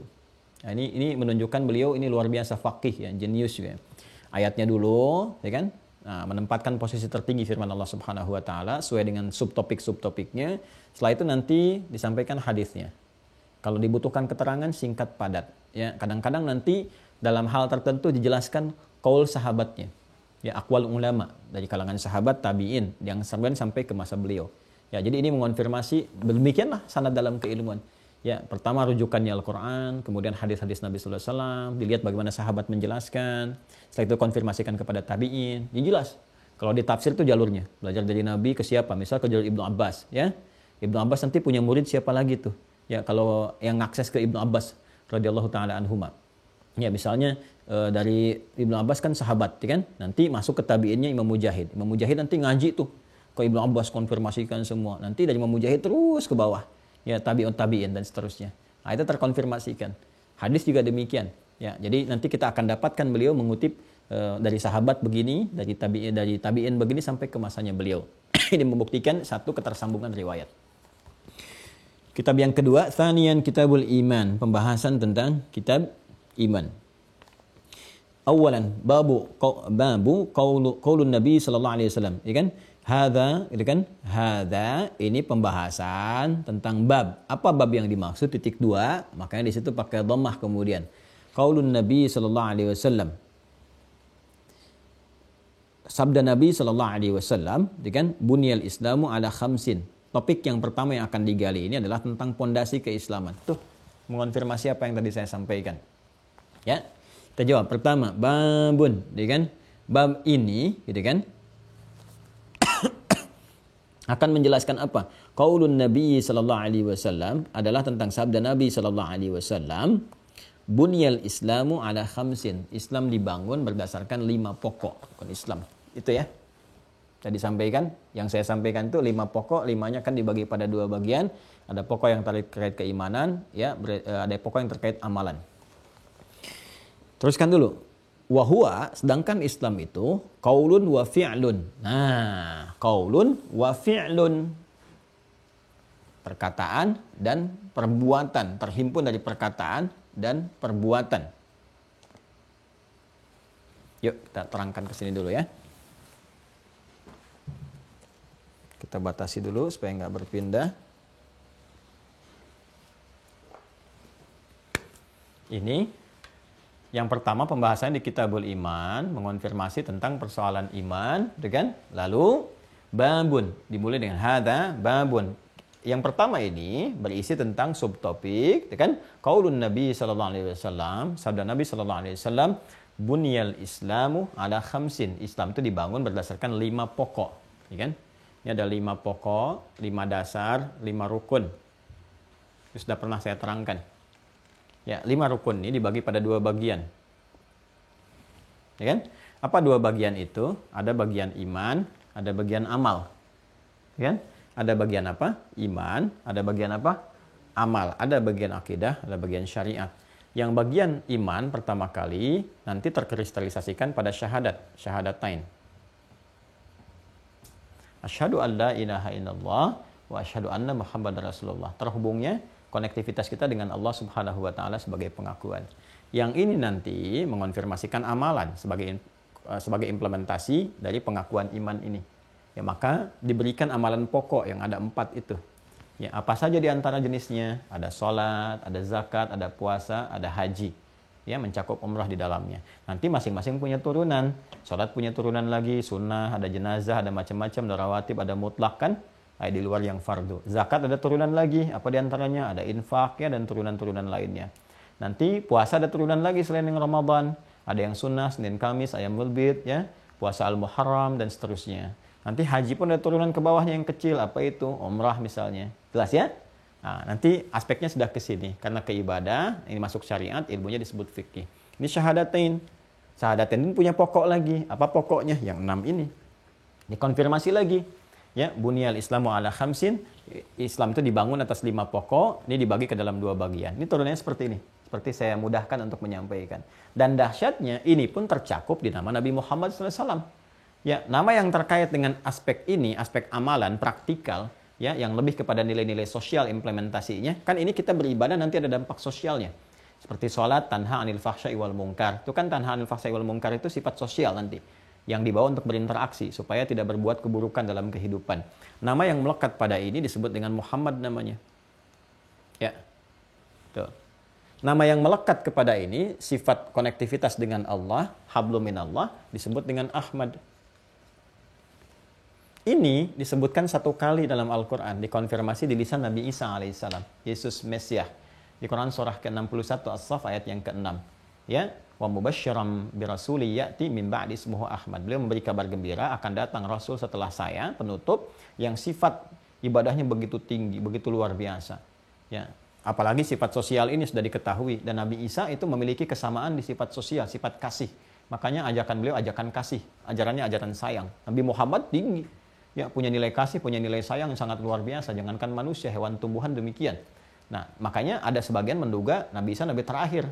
Karena ada keserupaan dengan berita-berita di kitab sebelumnya, punya sifat kasih yang dalam, kasih sayangnya dan sebagainya. Dikonfirmasi Nabi Isa, bukan saya.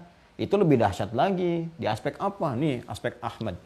Aspek penyembahan kepada Allahnya. Walaupun dijamin masuk surga, masih sholatnya Masya Allah, sampai kakinya bengkak, sampai luar biasa, sedekahnya macam-macam. Ini disebutkan sekali. Ya kan? Nah, ini nama Muhammad 4 kali disebutkan di Al-Quran. Surah ketiga, Ali Imran, ayat 144. Quran surah 33, Al-Ahzab ayat 40, Quran surah 47 dengan namanya Muhammad SAW ayat kedua, Quran surah 48, Al-Fatah ayat 29, 4 kali. 4 tambah 1 berapa? 5. Rukun Islam berapa? 5. Pokoknya berapa? 5. Pembagiannya berapa? 1 dan 4. Itu kan? Kesini syahadatnya berapa? 1 yang diucapkan. Pokok ininya berapa? 4. Turunannya kesini berapa? 6. Semua nyambung. Nyambung, Masya Allah gitu kan. Masya Allah. Nah, wahwa qaulun wa fi'lun. Sedangkan intisari dari keislaman yang ada pada pokok iman itu harus ada pembuktian perkataan dan perbuatan. Tadi saya menyebutkan dengan umum saja. Sedangkan Islam itu yang saya maksudkan dengan perkataan saya tadi. Sedangkan Islam yang terkonfirmasi pada nilai keimanan itu, nilai syahadat itu, ini. Karena yang dibahas kitabul imannya. Ya. Ini kita simpan pokoknya. Diteruskan oleh Imam Al-Bukhari. Ya kan? Wahwa. Sedangkan implementasi dari keislaman itu, tadi kan bunyal islamu ala khamsin. Kalau kita sampai situ saja, maka nanti bisa diterjemahkan wahwanya ke Islam. Yang dimaksud di sini adalah wahwa, sedangkan implementasi dari keislaman itu 5 pokok keislaman, bunyal islamu ala khamsin, yang pokok ininya, nilai syahadatnya dan nilai keimanannya, wahwa, sedangkan iman itu sebagai implementasi pertama dari keislaman, qaulun wa fi'lun. Qaulun wa fi'lun. Sebagaimana Islam, iman dan amal, maka imannya pun harus mencakup qaulun wa fi'lun. Pertama kali dibuka, rukun yang pertama ini yaitu syahadatain yang menunjukkan komitmen keimanan itu, ya pertama kali diwujudkannya dalam bentuk qaulun, perkataan. Makanya kalau kita melihat orang masuk Islam, ya kan, dimulai dengan apa? Dengan qaul kan, dengan perkataan. Ya kan? Asyhadu an la ilaha illallah wa asyhadu anna Muhammadan Rasulullah. Ini qaulun namanya. Qaul itu perkataan. Kalau ke Nabi biasanya kita bedakan dengan sabda. Kalau ke Allah kita bedakan dengan firman. Itu di bahasa kita. Kalau di bahasa Arab semua dicakup dengan kata qaul. Qala Allah Ta'ala, qala Rasulullah sallallahu alaihi wasallam, qala al-imamu kadza kadza kadza wa kadza. Ya kan? Maka dimulai dengan perkataan. Nah, sebagai pembuktian awal. Kita pun dalam kandungan semua mengatakan. Ini Quran surah ke-7 ayat 172. Ya, kan yang dikonfirmasi oleh kita apa? Qalu bala syahidna, dari kata qaul dulu. Wa idz akhadha rabbuka min bani adama min zuhurihim dzurriyyatahum wa asyhadahum ala anfusihim alastu bi rabbikum qalu. Nah, qalu ini qaul. Bala syahidna. Ya, kita mengonfirmasi, kita mengatakan. Jadi pertama qaul. Kalau qaul dari mana? Lisan. Kalau qaul itu lisan. Ini teman-teman, mohon izin, mohon maaf ya. Tolong untuk melihat bagan ini, disimak video awal sampai akhirnya. Karena kalau Anda baru masuk, Anda nggak akan tahu saya nulis yang pertama yang mana ini. Seperti apa gitu. Tapi kalau Anda ikutin awal sampai akhir, Anda akan tahu, oh, ini munculnya di sini, muncul di sini. Ya.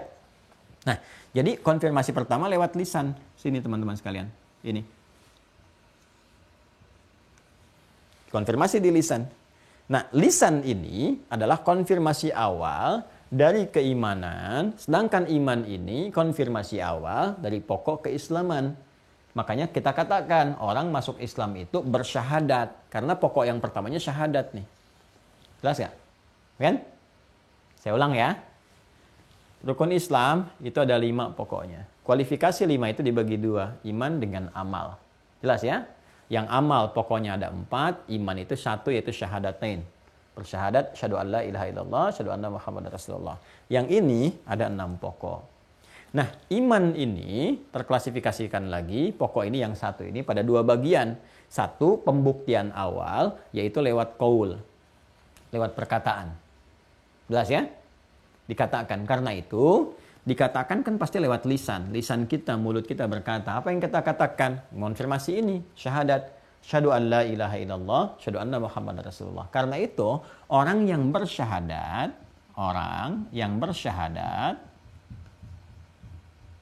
ya kan? syahadu an la ilaha illallah, syahadu anna Muhammad Rasulullah, maka orang itu telah mengonfirmasi keislamannya. Yang memeluk Islam, mengonfirmasi keislaman disebut muslim namanya. Jadi Islam itu dinnya, Islam itu dinnya, ya kan? Quran surah ketiga ayat 19, inna dina indallahil Islam. Al-Islam itu ad-din. Orangnya, ini orang bersyahadatnya ini disebut muslim namanya. Muslim. Kalau ingin dibedakan gender misalnya, untuk penunjukan kepada laki-laki dan perempuan, tinggal tambah tak marbutah di ujungnya. Pakai ah. Kalau ini muslim, misalnya laki-laki, ini tinggal pakai muslimah. Untuk perempuan. Nah, ini ya. Jelas? Maka muslim artinya orang Islam. Konfirmasi keislamannya dengan bersyahadat. Jadi kalau sudah bersyahadat, maka statusnya muslim. Jelas ya? Kalau perempuan apa? Muslimah. Kalau keadaannya masih lemah, ada gangguan, ya dia bersyahadat, masih disoal, dicoba diganggu dengan macam-macam sehingga berpotensi melemahkan dia, butuh bantuan dan sebagainya. Ya, maka kita mencoba untuk membantu sehingga melembutkan dirinya. Ya, maka keadaan dibantu supaya dalam kelembutan ini dapat kuat kembali, itu yang sering diistilahkan dengan mu'allaf namanya. Ya, mu'allaf. Jadi ada dua sisi. Ada sisi yang pertama, dia belum berislam, masih mengenal, ingin tahu, ada kelembutan dalam dirinya untuk menerima Islam, tapi belum bersyahadat. Nah, itu pun masuk golongan pertama dari mu'allaf, ada golongan pertamanya. Ya, siapa? Orang dilembutkan. Mu'allaf itu kan yang dilembutkan hatinya untuk menerima. Maka itu boleh mendapatkan bagian zakat. Ya, dibantu misalnya kalau dia punya kemampuan diberikan misalnya buku-buku keislaman, CD-CD keislaman. Kalau dari sisi ekonomi dibantu misalnya dengan bantuan sembako macam-macam dan sebagainya. Ada bagian kedua yang sudah masuk Islam di periode awal-awal, yang dia juga butuh penguatan karena masih ada kelemahan dalam dirinya. Ya, ada kelembutan menerima Islam tapi masih ada kelemahan dalam dirinya. Apa? Bisa gangguan fisik, ditinggalkan macam-macam karena memang belum sepaham dan sebagainya. Dibantu, disokong, boleh diberikan bagian dari zakat. Itu di Quran surah ke-9 At-Taubah di ayat yang ke-60. Innamas shadaqatu lil fuqara wal masakin wal 'amilina 'alaiha wal mu'allafati qulubuhum. Yang hatinya terlembutkan untuk menerima risalah kebaikan. Ya. Tapi kalau sudah berjalan, sudah kuat, sudah baik, sudah puluhan tahun, bukan mu'allaf lagi. Bapak saya mu'allaf, Pak. Oh, Masya Allah. Kapan masuk Islamnya? Oh, udah 20 tahun yang lalu. Bukan mu'allaf, udah muslim. Ya, ya kalau sudah muslim, dah kemana-mana, udah baik, tunjukkan keislamannya. Bagaimana menunjukkan keislaman itu? Nih, dari pemaknaan katanya. Ya, muslim itu artinya terambil dari kata aslama yuslimu. Aslama yuslimu. Islaman. Ini karakter, sifat, keadaan, frame-nya ini. Aslama yuslimu islaman. Fahuwa muslim. Orang ini disebut dengan muslim. Perintahnya aslim. Aslama itu asalnya tunduk patuh. Tunduk patuh. Tunduk patuh taat. Ya. Islam adalah tuntunan-tuntunan yang ditunjukkan kepada kita sebagai pedoman ya, untuk sebagai pedoman berkehidupan dan sebagai tanda ketundukan, kepatuhan, ketaatan kita kepada Allah. Jadi kalau sudah muslim itu artinya orang yang tunduk, yang patuh, yang taat kepada siapa? Kepada Allah. Jelas ya? Nah, untuk mendapatkan ketundukan, kepatuhan ini kita butuh pembuktian, butuh pedoman dulu. Ya Allah, di mana saya temukan pedomannya? Seperti apa gambarannya? Makanya diturunkan Al-Quran sebagai hudan. Ya, gambaran dari pedoman ini supaya kita masuk ke dalam ruang petunjuk itu disebut silmi, namanya as-silmu. Ya. Makanya kalau sudah kita mengatakan asyhadu alla ilaha illallah, asyhadu anna Muhammadar Rasulullah, maka kita sudah masuk pada pokok bagian yang pertama. Dengan syahadat itu, syahadat dikonfirmasi lewat lisan, masuk pokok yang pertama dari 5 rukun Islam. Apa 5 itu? Namanya iman, ya kan? Makanya dikatakan orang ini sudah beriman. Ya, sudah beriman dalam bahasa Arab disebut amana, tunggalnya. Amana. Sudah beriman. Jamaknya tinggal tambah ujungnya, waw dan alif. Amanu plus gini. Amanu. Jadi kalau udah panjang, jamak. Amana tunggal. Amana, sudah beriman. Apa tanda sudah beriman? Sudah berkata dengan lisannya, qaul, sudah berkata. Apa yang dikatakan? Syahadu an la ilaha illallah, syahadu anna Muhammadar Rasulullah. Maka kalau banyak orang sudah mengatakan itu, berarti sudah beriman. Ya, maka panggilan Quran, panggilannya menjadi berubah dari nas, manusia pada umumnya, kepada amanu. Maka muncul panggilan-panggilan iman. Ya ayyuhalladzina amanu, ya ayyuhalladzina amanu. Hei orang-orang yang telah menyatakan saya sudah beriman. Dikonfirmasi dengan syahadatnya, syahadu an la ilaha illallah. Dah kan? Berarti kalau kamu sudah beriman, kamu sudah menjadi muslim. Muslim itu artinya tunduk. Tunduk itu artinya patuh. Patuh itu harus taat. Taat pada siapa? Tuntunan Allah, perintah Allah. Ya, tunaikan perintah Allah, jauhi larangannya. Kita bertanya bagaimana caranya? Maka disebutkan di Quran surah ke-2. Ayat 208. Al-Baqarah ayat 208, paling kiri. Ke tengah tapi agak ke bawah sedikit. Ya ayyuhalladzina amanu, hai semua orang yang telah menyatakan diri beriman, sudah bersyahadat, sudah mengatakan di lisannya, gitu kan? Udkhulu fis silmi, bukan fil Islam. Karena Islam itu sudah tadi, sudah syahadat. Udkhulu fis silmi, masuk ke dalam pedoman ruang Islam. Ya kafah secara utuh. Ya tunduk, patuh, taat. Ya, matanya kalau sudah berislam, lihat bimbingan bagaimana dengan untuk melihat menggunakan fungsi mata. Lisan kalau sudah berislam kan sudah beriman tuh. Ya, harus dibuktikan keimanannya. Maka lisan beriman tuh harus ada cahaya iman membimbing, ada bimbingan, ada pedoman dan sebagainya. Maka diturunkanlah Al-Qur'an untuk membimbing kita, dijelaskanlah hadis-hadis Nabi sallallahu alaihi wasallam. Maka dibuktikan oleh kita lewat implementasi dari iman itu. Dari mana kemudian bisa dibuktikannya? Lewat perilaku. Ya kan nggak mungkin kalau cuman ya beriman. Buktinya apa? Kan tadi harus tunduk, patuh, taat. Masuk ke dalam ruang pembuktian. Di sini nanti ada petunjuk. Petunjuknya disebut hudan. Hudannya dalam Al-Quran. Al-Quran dijelaskan lewat hadis, ya kan? Hadis jadi tuntunan, disebut dengan sunnah. Oh, ya, sunnah kan diikuti itu kan jadi perilaku. Ya, ittiba jadi perilaku. Perilaku itu disebut dengan amal. Nama lain dari amal itu fa'al. Ya, fi'lun. Ya kan?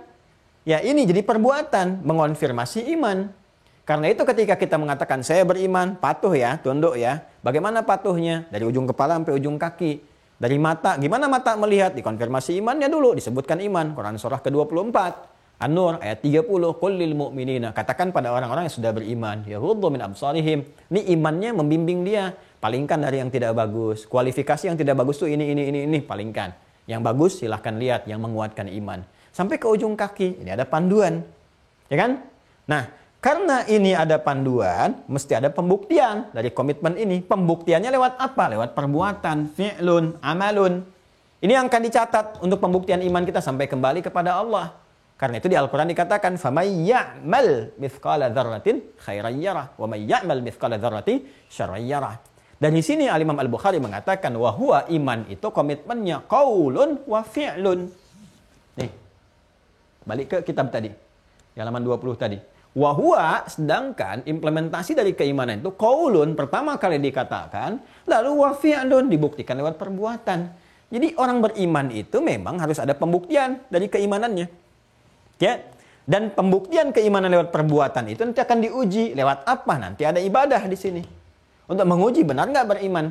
Maka diperintahkan sholat untuk mengonfirmasi ada iman nggak. Diperintahkan oleh Allah benar nggak tunduk, benar nggak patuh. Pertama aspek ibadah dulu. Jangan-jangan nanti diminta untuk membuktikan, kita nggak bisa buktikan. Bukan kita, ada yang nggak bisa buktikan. Tapi mengaku beriman, maka bermasalah imannya. Maka muncul kualifikasi di situ. Ada lemah iman, ya kan? Apa penyebabnya? Apakah karena penyakit? Penyakitnya karena maksiat? Atau karena dunia? Atau karena yang lain? Nanti dirinci lagi. Ya, iman tempatnya di mana? Iman di qalbu kan? Yang pernah kita bahas. Ya, iman itu turun lagi ke bawah nih. Masya Allah. Turun ke bawah lagi. Ya, ada apa? Ada nafas, an-nafas. Di nafas ada apa? Di sini ada takwa. Ini jiwa iman ada di sini. Di sini ada fujur. Ini katalisnya. Nafas ada di mana ruang ini? Ada di kolbu. Ya, al-qalbu. Kolbu ada di mana? Ada di sudur, di sodron, jamannya sudur. No, di sini. Maka perkataan ini, asyhadu an la ilaha illallah wa asyhadu anna Muhammadar Rasulullah, begitu diucapkan harus tembus ke sini. Nah, mengonfirmasi jiwa takwanya. Ini akan mensupport nih nilai keimanan supaya naik. Jiwa takwa ini. Di takwa ini akan ditembuskan dari nafas kepada kolbu, kolbu kepada sodrun. Dari sodrun terjemahkan, diikat oleh akal kita, diperintahkan sepersekian detik ke dalam bagian tubuh kita untuk diekspresikan. Dengan kuasa Allah cepat sekali terjadinya. Karena itu kita akan dapati korelasi antara iman dalam Al-Quran, kemudian takwa, ya, kan nanti begitu diucapkan, qaulun, imannya dari lisan nanti kan, diucapkan, tembusnya ke sini kan, ke jiwa takwa. Adanya di mana? Di jiwa. Jiwa itu apa? Nafas. Tempat nafas di mana? Di kolbu. Makanya disebutkan jiwa takwa ini ada di kolbu. Kolbu. Ya, sisi terluarnya disebut sadrun, jamaknya sudur. Sudurun. Nah. Begitu diucapkan, ini harus sampai ke sini. Nanti dari sini diberikan perintah untuk mengonfirmasi benar nih imannya. Ya, maka distimulus lewat apa? Lewat amalan. Diperintahkan oleh Allah. Salat ya. Nah, nanti dicek, betul nggak nyampe ke sini sinyalnya? Ya, begitu betul, sekian detik tuh diperintahkan tembus ke sini, ke sini, ke sini. Dari sini ke amalan, ke jawarih, ke perilaku kita. Maka dibuktikan lewat apa? Lewat amal. Konfirmasi takwa itu nanti ada pada amal. Amal yang bersumber dari iman disebut saleh. Maka muncul istilah amal saleh. Karena itu perpaduan tiga ini sering ditunjukkan oleh Al-Quran di dalam ayat-ayat firman-firman Allah untuk mengonfirmasi satu dengan yang lainnya. Ya, pembuka hudannya pun disebutkan. Ya, coba lihat di Al-Baqarah pertama kali ya. Setelah alif lam mim, selanjutnya apa? Dzalikal kitab, Al-Quran. La raiba fi. Hudan untuk siapa? Lil muttaqin, orang takwa. Siapa orang takwa itu? Alladzina yu'minuna bil ghaib, iman. Iman harus diuji lewat apa? Amal soleh. Wa yuqimunas shalah. Wa mimma razaqnahum yunfiqun. Semua saling mengonfirmasi. Ya kan? Nah, ini amal soleh ini. Inilah fi'lun. Yang mengonfirmasi qaulun. Iman yang benar dari lisan turun ke hati. Seperti cinta dari mata turun ke hati. Itu kan? Iman dari lisan turun ke hati. Makanya kalau imannya tidak sampai ke hati, dikonfirmasi lewat perbuatan, nggak muncul. Karena cuma di lisan saja. Itu karena penyakit. Penyakitnya macam-macam. Bisa nifak. Ya, karena penyakitnya penyakit iman, ya, maka nyerangnya ke takwa. Takwa ada di mana? Di nafas. Nafas ada di mana? Di kolbu. Maka sering dikatakan penyakit kolbu. Jamak dari kolbu disebut kulubun. Penyakit kulub disebut maradun. Ya, maradun. Maka disebutkan di Quran surah kedua Al-Baqarah di ayat 10. Ya, fi qulubihim marad. Fazadahumullahu marada. Kan? Apa yang menyebabkan penyakit ini? Banyak nanti. Di antaranya apa? Ya, diikuti provokasi setan. Provokasinya kemana? Setan provokasi ke sifat fujur. Fujur ada di mana? Ada di nafas. Ketika diprovokasi, berdiri sendiri. Nafas memerintahkan. Ya, perintah disebut ammar. Terus memerintahkan disebut ammar. Membawa karakter disebut ammarah. Karena ini sifatnya kalau berdiri sendiri jadi jelek. Maka perbuatan yang jelek disebut su. Maka dari sini memerintahkan kepada su. Nih, nggak lewat takwa ke sini. Su terus. Ammaratum bisu. Maka disebutkan di Quran surah ke-12 dikonfirmasi. Ayat 53. Wa ma ubarri'u nafsi innan nafsa la'ammaratum bisu illa ma rahima rabbi. Ya, itu persoalan pertama. Siapa yang memprovokasi ini? Setan. Kita udah lengkapi pembahasan tentang setan. Dari asal usul, cara kerja, sampai akhir tragisnya. Nah, setan masuk lewat mana? Setan gak mau tanggung.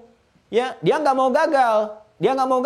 Dia berusaha untuk mengcover semua jalan dari fujur. Fujur kan ke sini, nafas ke kolbu ke sodrun. Ini puncak terakhirnya. Maka dia masuk lewat sini. Karena yang digoda bukan 1-2 orang, tapi semua orang. Ya, maka dijamakkan sodrun jadi sudur bentuk jamak. Maka disebutkan alladzi yuwaswisu fi sudurin nas. Dia berharap kalau gagal di sini, digoda di sini, gagal di sini, goda di sini. Karena ini 3, 1, 2, 3. Gambarannya lewat tahapan-tahapan. Kadang dalam internal kita, dan kadang dalam lingkungan terdekat kita, kalau lebih luas lagi, kadang yang paling jauh. Itu yang digambarkan dalam jamarat, aqabah, usta dengan ula. Semua terkonfirmasi. Jadi nggak ada yang kosong dalam syariat itu. Semua ada maknanya. Jadi kalau kita ngaji dalam gitu, pelajari semua keterkaitannya ada. Ya kan? Nah, maka orang-orang yang berkata, saya Islam nih, saya juga Muslim Pak. Sholat nggak? Ini terkonfirmasi keadaan lemah imannya. Ya kan? Nah, maka dari itu 15 abad yang lalu pun pernah ada yang disinggung oleh Allah. Ketika ada yang mengatakan amanna, kan di sini sudah beriman. Fasenya ini. Ya, di Quran surah 49 coba cek. Al-Hujurat. Ayat 14. Qalatil a'rabu, sebagian orang Arab Badui berkata, amanna, kita udah beriman. Berarti levelnya ini kan? Ya kan? Amanna tuh, amanna karena bentuknya kepada kata kerja yang pertama, asalnya amanah begini, amanah kan? Ditambah dengan nahnu yang disingkat dengan na begini. Maka karena double disatukan. Jadi seperti ini supaya tidak banyak huruf dituliskan jadi begini, ditandai dengan tasydid. Asalnya begini. Ya. Qalatil a'rabu, orang Arab Badui datang kepada Rasulullah mengatakan, orang-orang itu berkata, amanna, kami telah beriman. Berarti sudah bersyahadat, qaulun masuk sini. Ya? Maka karena perkaranya iman itu masuknya ke hati, kalau urusan hati Allah yang menguasai kan? Makanya kita katakan ya muqallibal qulub. Wahai yang menggerakkan hati, yang mengetahui pergerakan di hati, terbolak-balik dan sebagainya. Ya, Allah Maha mengetahui. Wa nahnu aqrabu ilaihi min hablil warid. Ya, di Quran surah ke 50 itu kan, surah Qaf di ayat ke-16. Walaqad khalaqnal insana wa na'lamu ma tuwaswisu bihi nafsuh wa nahnu aqrabu ilaihi min hablil warid. Ya kan?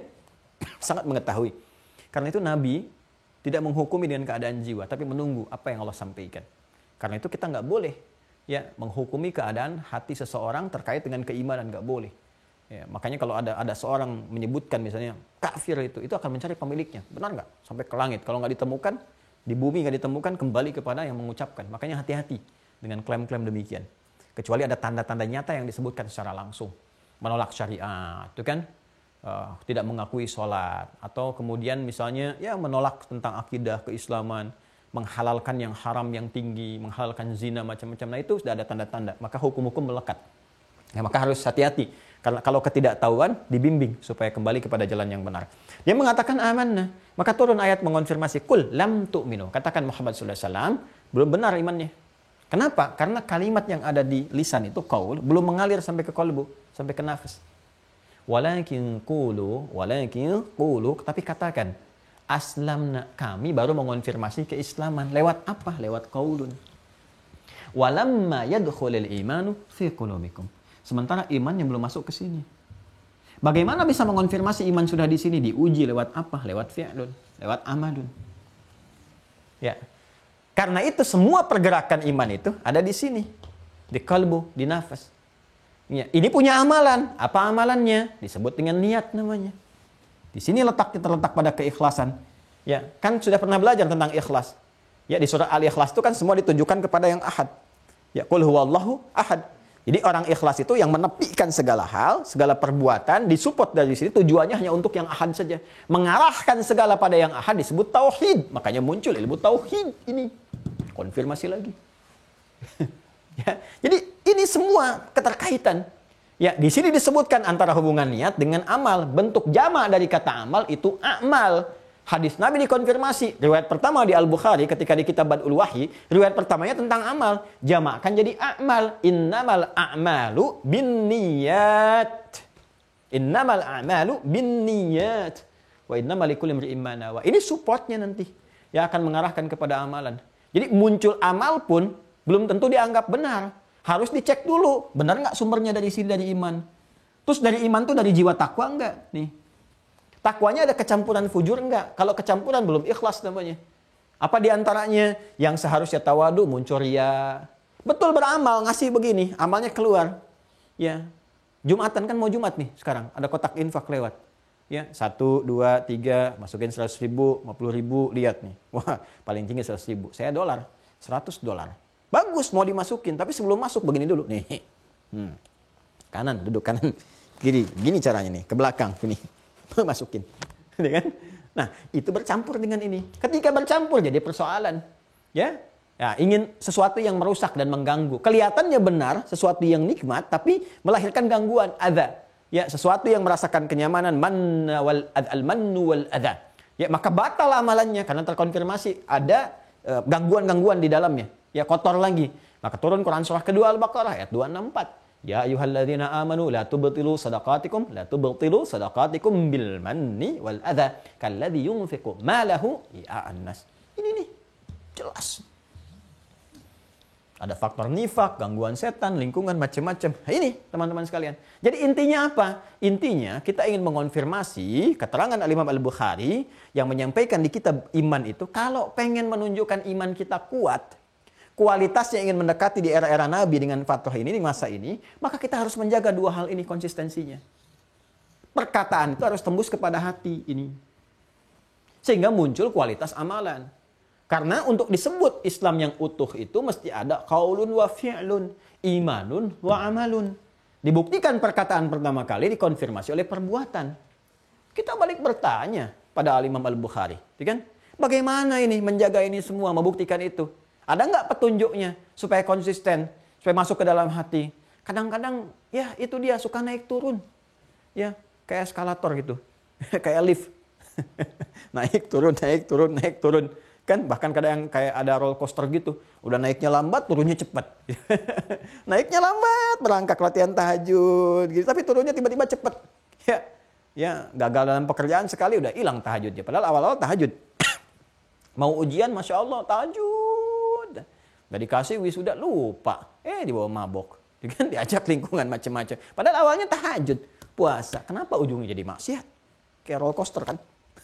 Kata Imam Al-Bukhari, nah itu udah saya bahas. Kalau dilanjutkan kalimatnya, kita kan menghafal ini. Ya, wa huwa qaulun wa fi'lun wa yazidu wa yanqusu, ya kan? Kita teruskan. Ini betul. Wa huwa qaulun wa fi'lun wa yazidu wa yanqusu. Ya betul kata Imam Al-Bukhari. Iman itu memang pertama pembuktian lewat perkataan, dikonfirmasi lewat perbuatan. Cuma engkau harus sadar. Karena sifatnya tadi ada gangguan dan ada support juga dari malaikat, kan simpulnya udah kita bahas sebelumnya. Makanya sebelum mengaji kita bahas dulu simpulnya. Wa yazidu, kadang dia naik. Kuat tuh kalau udah kuat tuh Masya Allah. Jangankan yang fardu, yang sunnah diburu. Ya, jangankan merasa tenang dengan yang fardu. Ketinggalan sunnah bisa gelisah. Wah kelihatan nih kalau lagi Ramadan tuh jangankan ngejar sholat maghrib, sholat isya. Tarawih dikejar-kejar, nyimpan sajadah tuh. Ya, sampai ada perdebatan di kalangan emak-emak untuk memperebutkan saf untuk tarawih. Sedangkan tarawih sunnah. Itu kan? Bagaimana semangat untuk kejar tadarusan dan sebagainya. Nah, kata Imam Al-Bukhari, ya, mengonfirmasi dari hadis-hadis Nabi SAW, wa yazid wa yanqus. Tapi jangan salah kata beliau. Iman itu dinamis. Ada pengaruh-pengaruh yazid wa yanqus.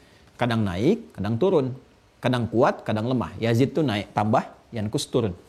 Ya, tambah, yanqus berkurang. Tambah lawannya kurang, naik lawannya turun, kuat lawannya lemah. Ya, yazidu bisa diartikan naik atau bertambah atau kuat, wa yanqusu bisa melemah, bisa turun, bisa berkurang. Penyebabnya macam-macam. Ya, tadi yang saya sampaikan pembukanya. Bisa jadi melemah itu karena mengikuti was-was setan, karena dorongan nafsu atau pengaruh-pengaruh lingkungan di sekitaran. Ya, kata Nabi itu kan fa abawahu yuhawidani au yunassirani au yumajjisani, karena salah bergaul, kan? Mengikuti arahan nafsu, mengikuti provokasi setan dan sebagainya. Atau naik tuh karena bergaul dengan orang-orang yang benar, suhbatus salihin.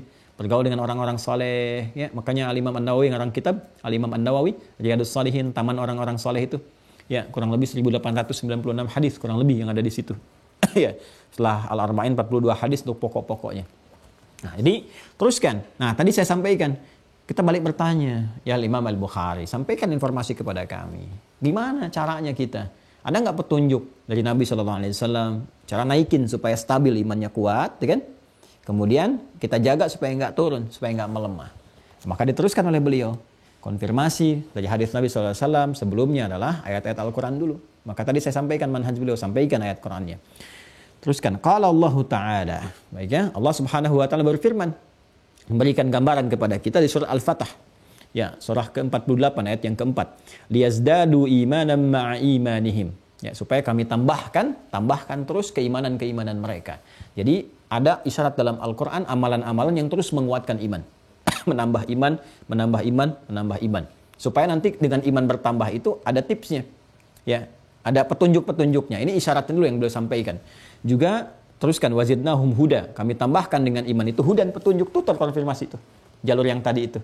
Ya, dari iman terus ditambahkan petunjuk, nanti dari petunjuk adalah kebahagiaan. Ulaika ala hudan min rabbihim wa ulaika humul muflihun. Kemudian di surat Maryam ayat 76 juga kita dapatkan, wa yazidullahu alladzina ihtadau huda. Allah akan tambahkan orang-orang yang sering kali mengerjakan satu hal dari petunjuk-petunjuk Allah itu, tambahkan hudannya. Sedangkan hudan ciri orang beriman. Dzalikal kitabu la raiba fi hudal lil muttaqin. Siapa muttaqin? Alladzina yu'minuna bil ghaib.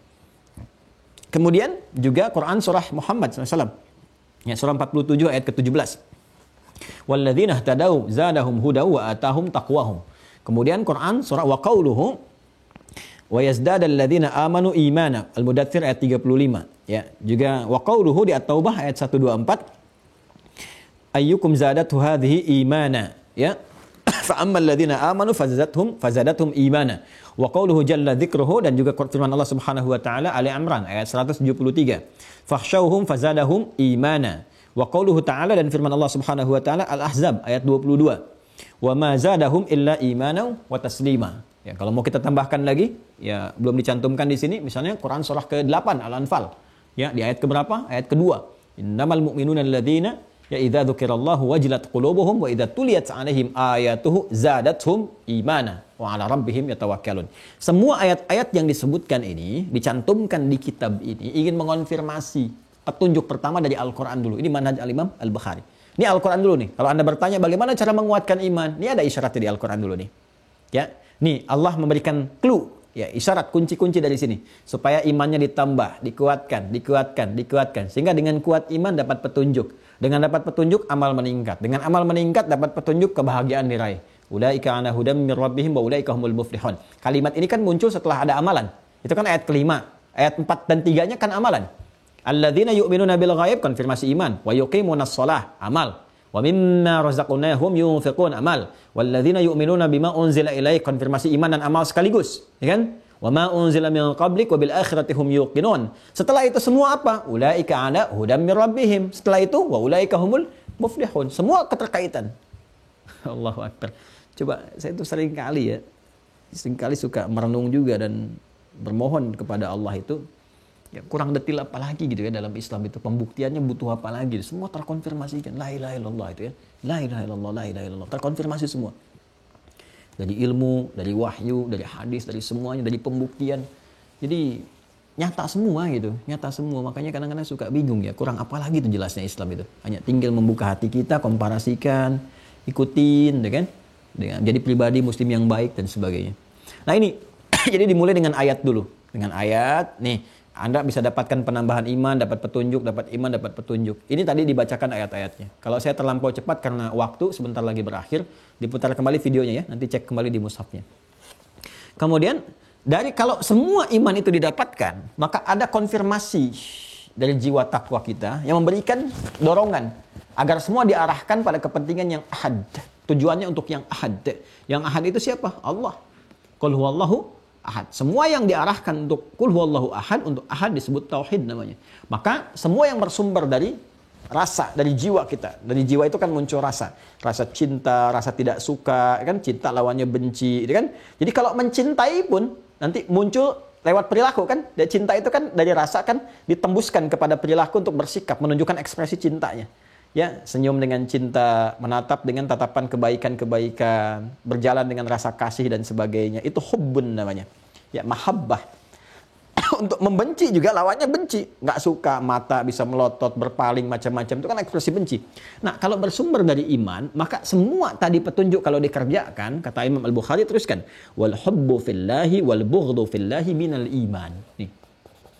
Maka kalau sudah ada iman dalam jiwanya, itu akan menggerakkan. Maka cintanya pun bersumber dari imannya. Benci pun karena petunjuk imannya. Nah, benci pada yang bagaimana? Pada yang buruk-buruk. Karena iman itu mengarahkan pada yang baik semua. Iman kan konektivitasnya ke Allah. Ya kan? Sedangkan Allah maha baik. Innallaha thayyibun la yaqbalu illa thayyiban. Allah itu maha baik. Gak mungkin bersumber dari Allah yang jelek-jelek.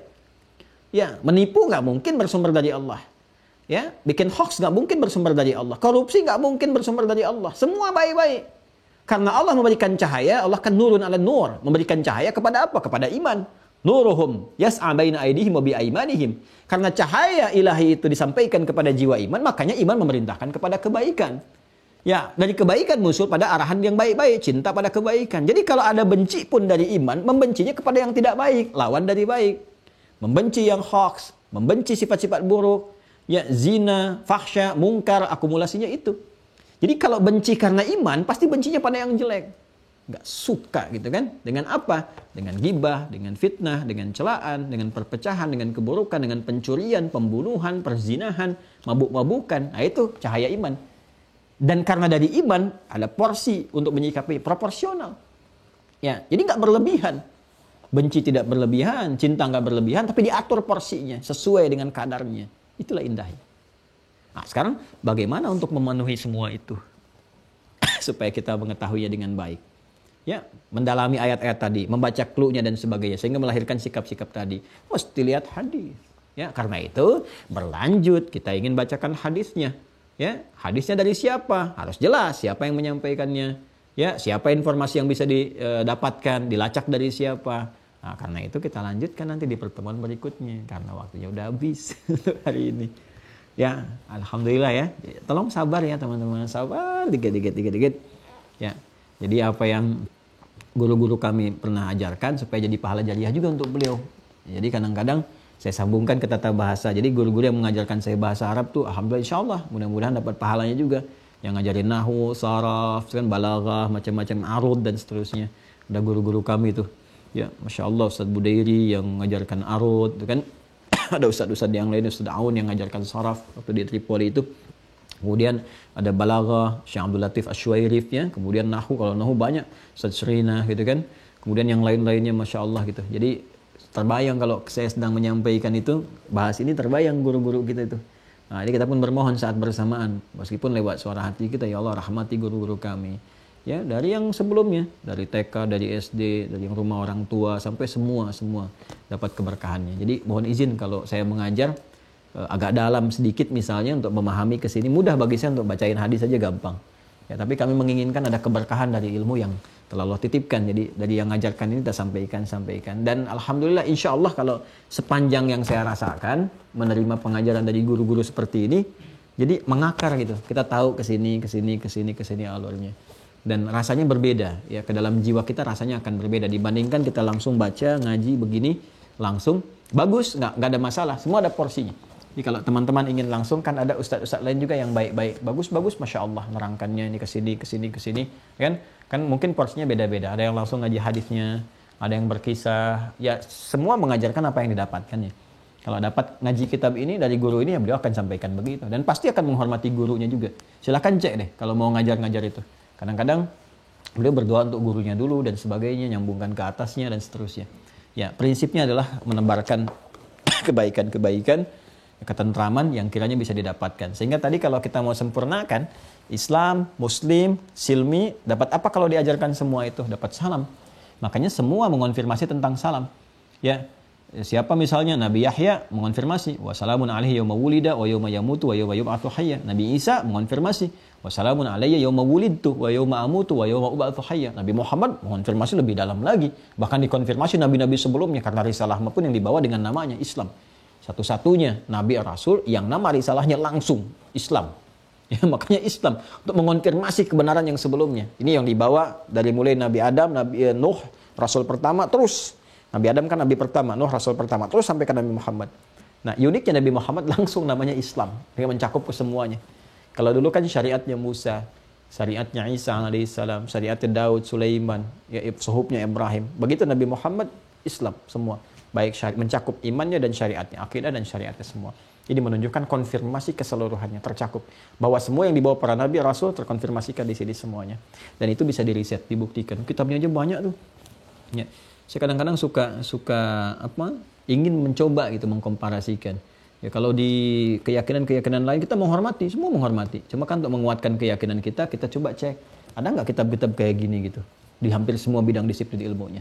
Di syariatnya ada fikih-fikihnya dibagi lagi, ada muqarrin perbandingan. Itu kan ada fikih mazhabnya dibanyakin lagi. Kita di ilmu hadis aja ini baru hadis udah berapa jilid gitu. Baru satu aja Sahih Al-Bukhari jilidnya ada 18. Dia 4 jilid, Sahih Muslim ada yang 9 jilid, ada yang sekian jilid. Belum nanti yang sunan-sunan, kitab sunan, An-Nasai, ya, Abu Daud, gitu kan, At-Tirmidzi, dan sebagainya. Belum yang Mu'jam ada berapa lagi? Itu Mu'jam At-Tabrani aja udah banyak tuh, Mu'jam Al-Kabirnya itu. Belum Musnad ada sendiri lagi. Ya, ada berapa banyak lagi, itu ada berapa jilid tuh kalau kita pengen dapatkan, luar biasa. Nanti satu saat kita tunjukin supaya memahami. Kurang lebih demikian teman-teman sekalian untuk hari ini. Mudah-mudahan bermanfaat. Kalau ada salah-salahnya mohon dimaafkan. Kalau betul-betul keliru ditinggalkan saja. Dikonfirmasi ke saya supaya saya ralat. Oh, kemarin saya salah ucap, harusnya begini. Kemarin saya salah sebutkan ayat, harusnya yang ini. Ya, sehingga kita selalu berada dalam jalur kebenaran. Saling mendoakan termasuk orang-orang sekitaran kita. Ya, dan mudah-mudahan dengan doa itu diterima oleh Allah Subhanahu wa taala jadi kebaikan. Selalu menampilkan hal-hal yang baik yang bisa disampaikan, menghindari hal-hal yang buruk dan saling mengingatkan, saling mendoakan. Doakan saya Semoga Allah menjaga, mengikhlaskan, dan setidaknya mengampuni dosa-dosa yang saya kerjakan, pernah saya lakukan. Ya, semoga Allah berkenan menerima itu semua dari doa-doa Anda semuanya dan menggugurkan dosa-dosa yang pernah dilakukan. Ya, semoga Allah ridai. Sekali lagi terima kasih untuk pertemuan hari ini. Allahumma taqabbal minna innaka antas sami'ul alim wa tub 'alaina innaka antat tawwabur rahim. Rabbana atina fid dunya hasanah wa fil akhirati hasanah wa qina adzabannar. Allahumma tsabbit fi qulubina ya Allah bi nuril Qur'anil Karim wa tsabbit fi qulubina ya Allah bi hadyi rasulikal Mustafa sayyidina Muhammad sallallahu alaihi wasallam al-amin. Allahumma rabbana taqabbal minna innaka antas sami'ud du'a. Wa sallallahu ala sayyidina Muhammad wa ala alihi wa sahbihi ajma'in. Subhanakallahumma bihamdika asyhadu an la ilaha illa anta nastaghfiruka wa natubu ilaik wa akhiru da'wana alhamdulillahi rabbil alamin. Terima kasih, semoga berkah di hari Jumat ini. Jangan lupa sunnah-sunnah Jumat yang ikhwan, salat Jumat hari ini sesuai dengan wilayahnya masing-masing. Titip doa, semoga Allah ampuni saya dan keluarga dan rahmat untuk kita semua. Assalamualaikum warahmatullahi wabarakatuh.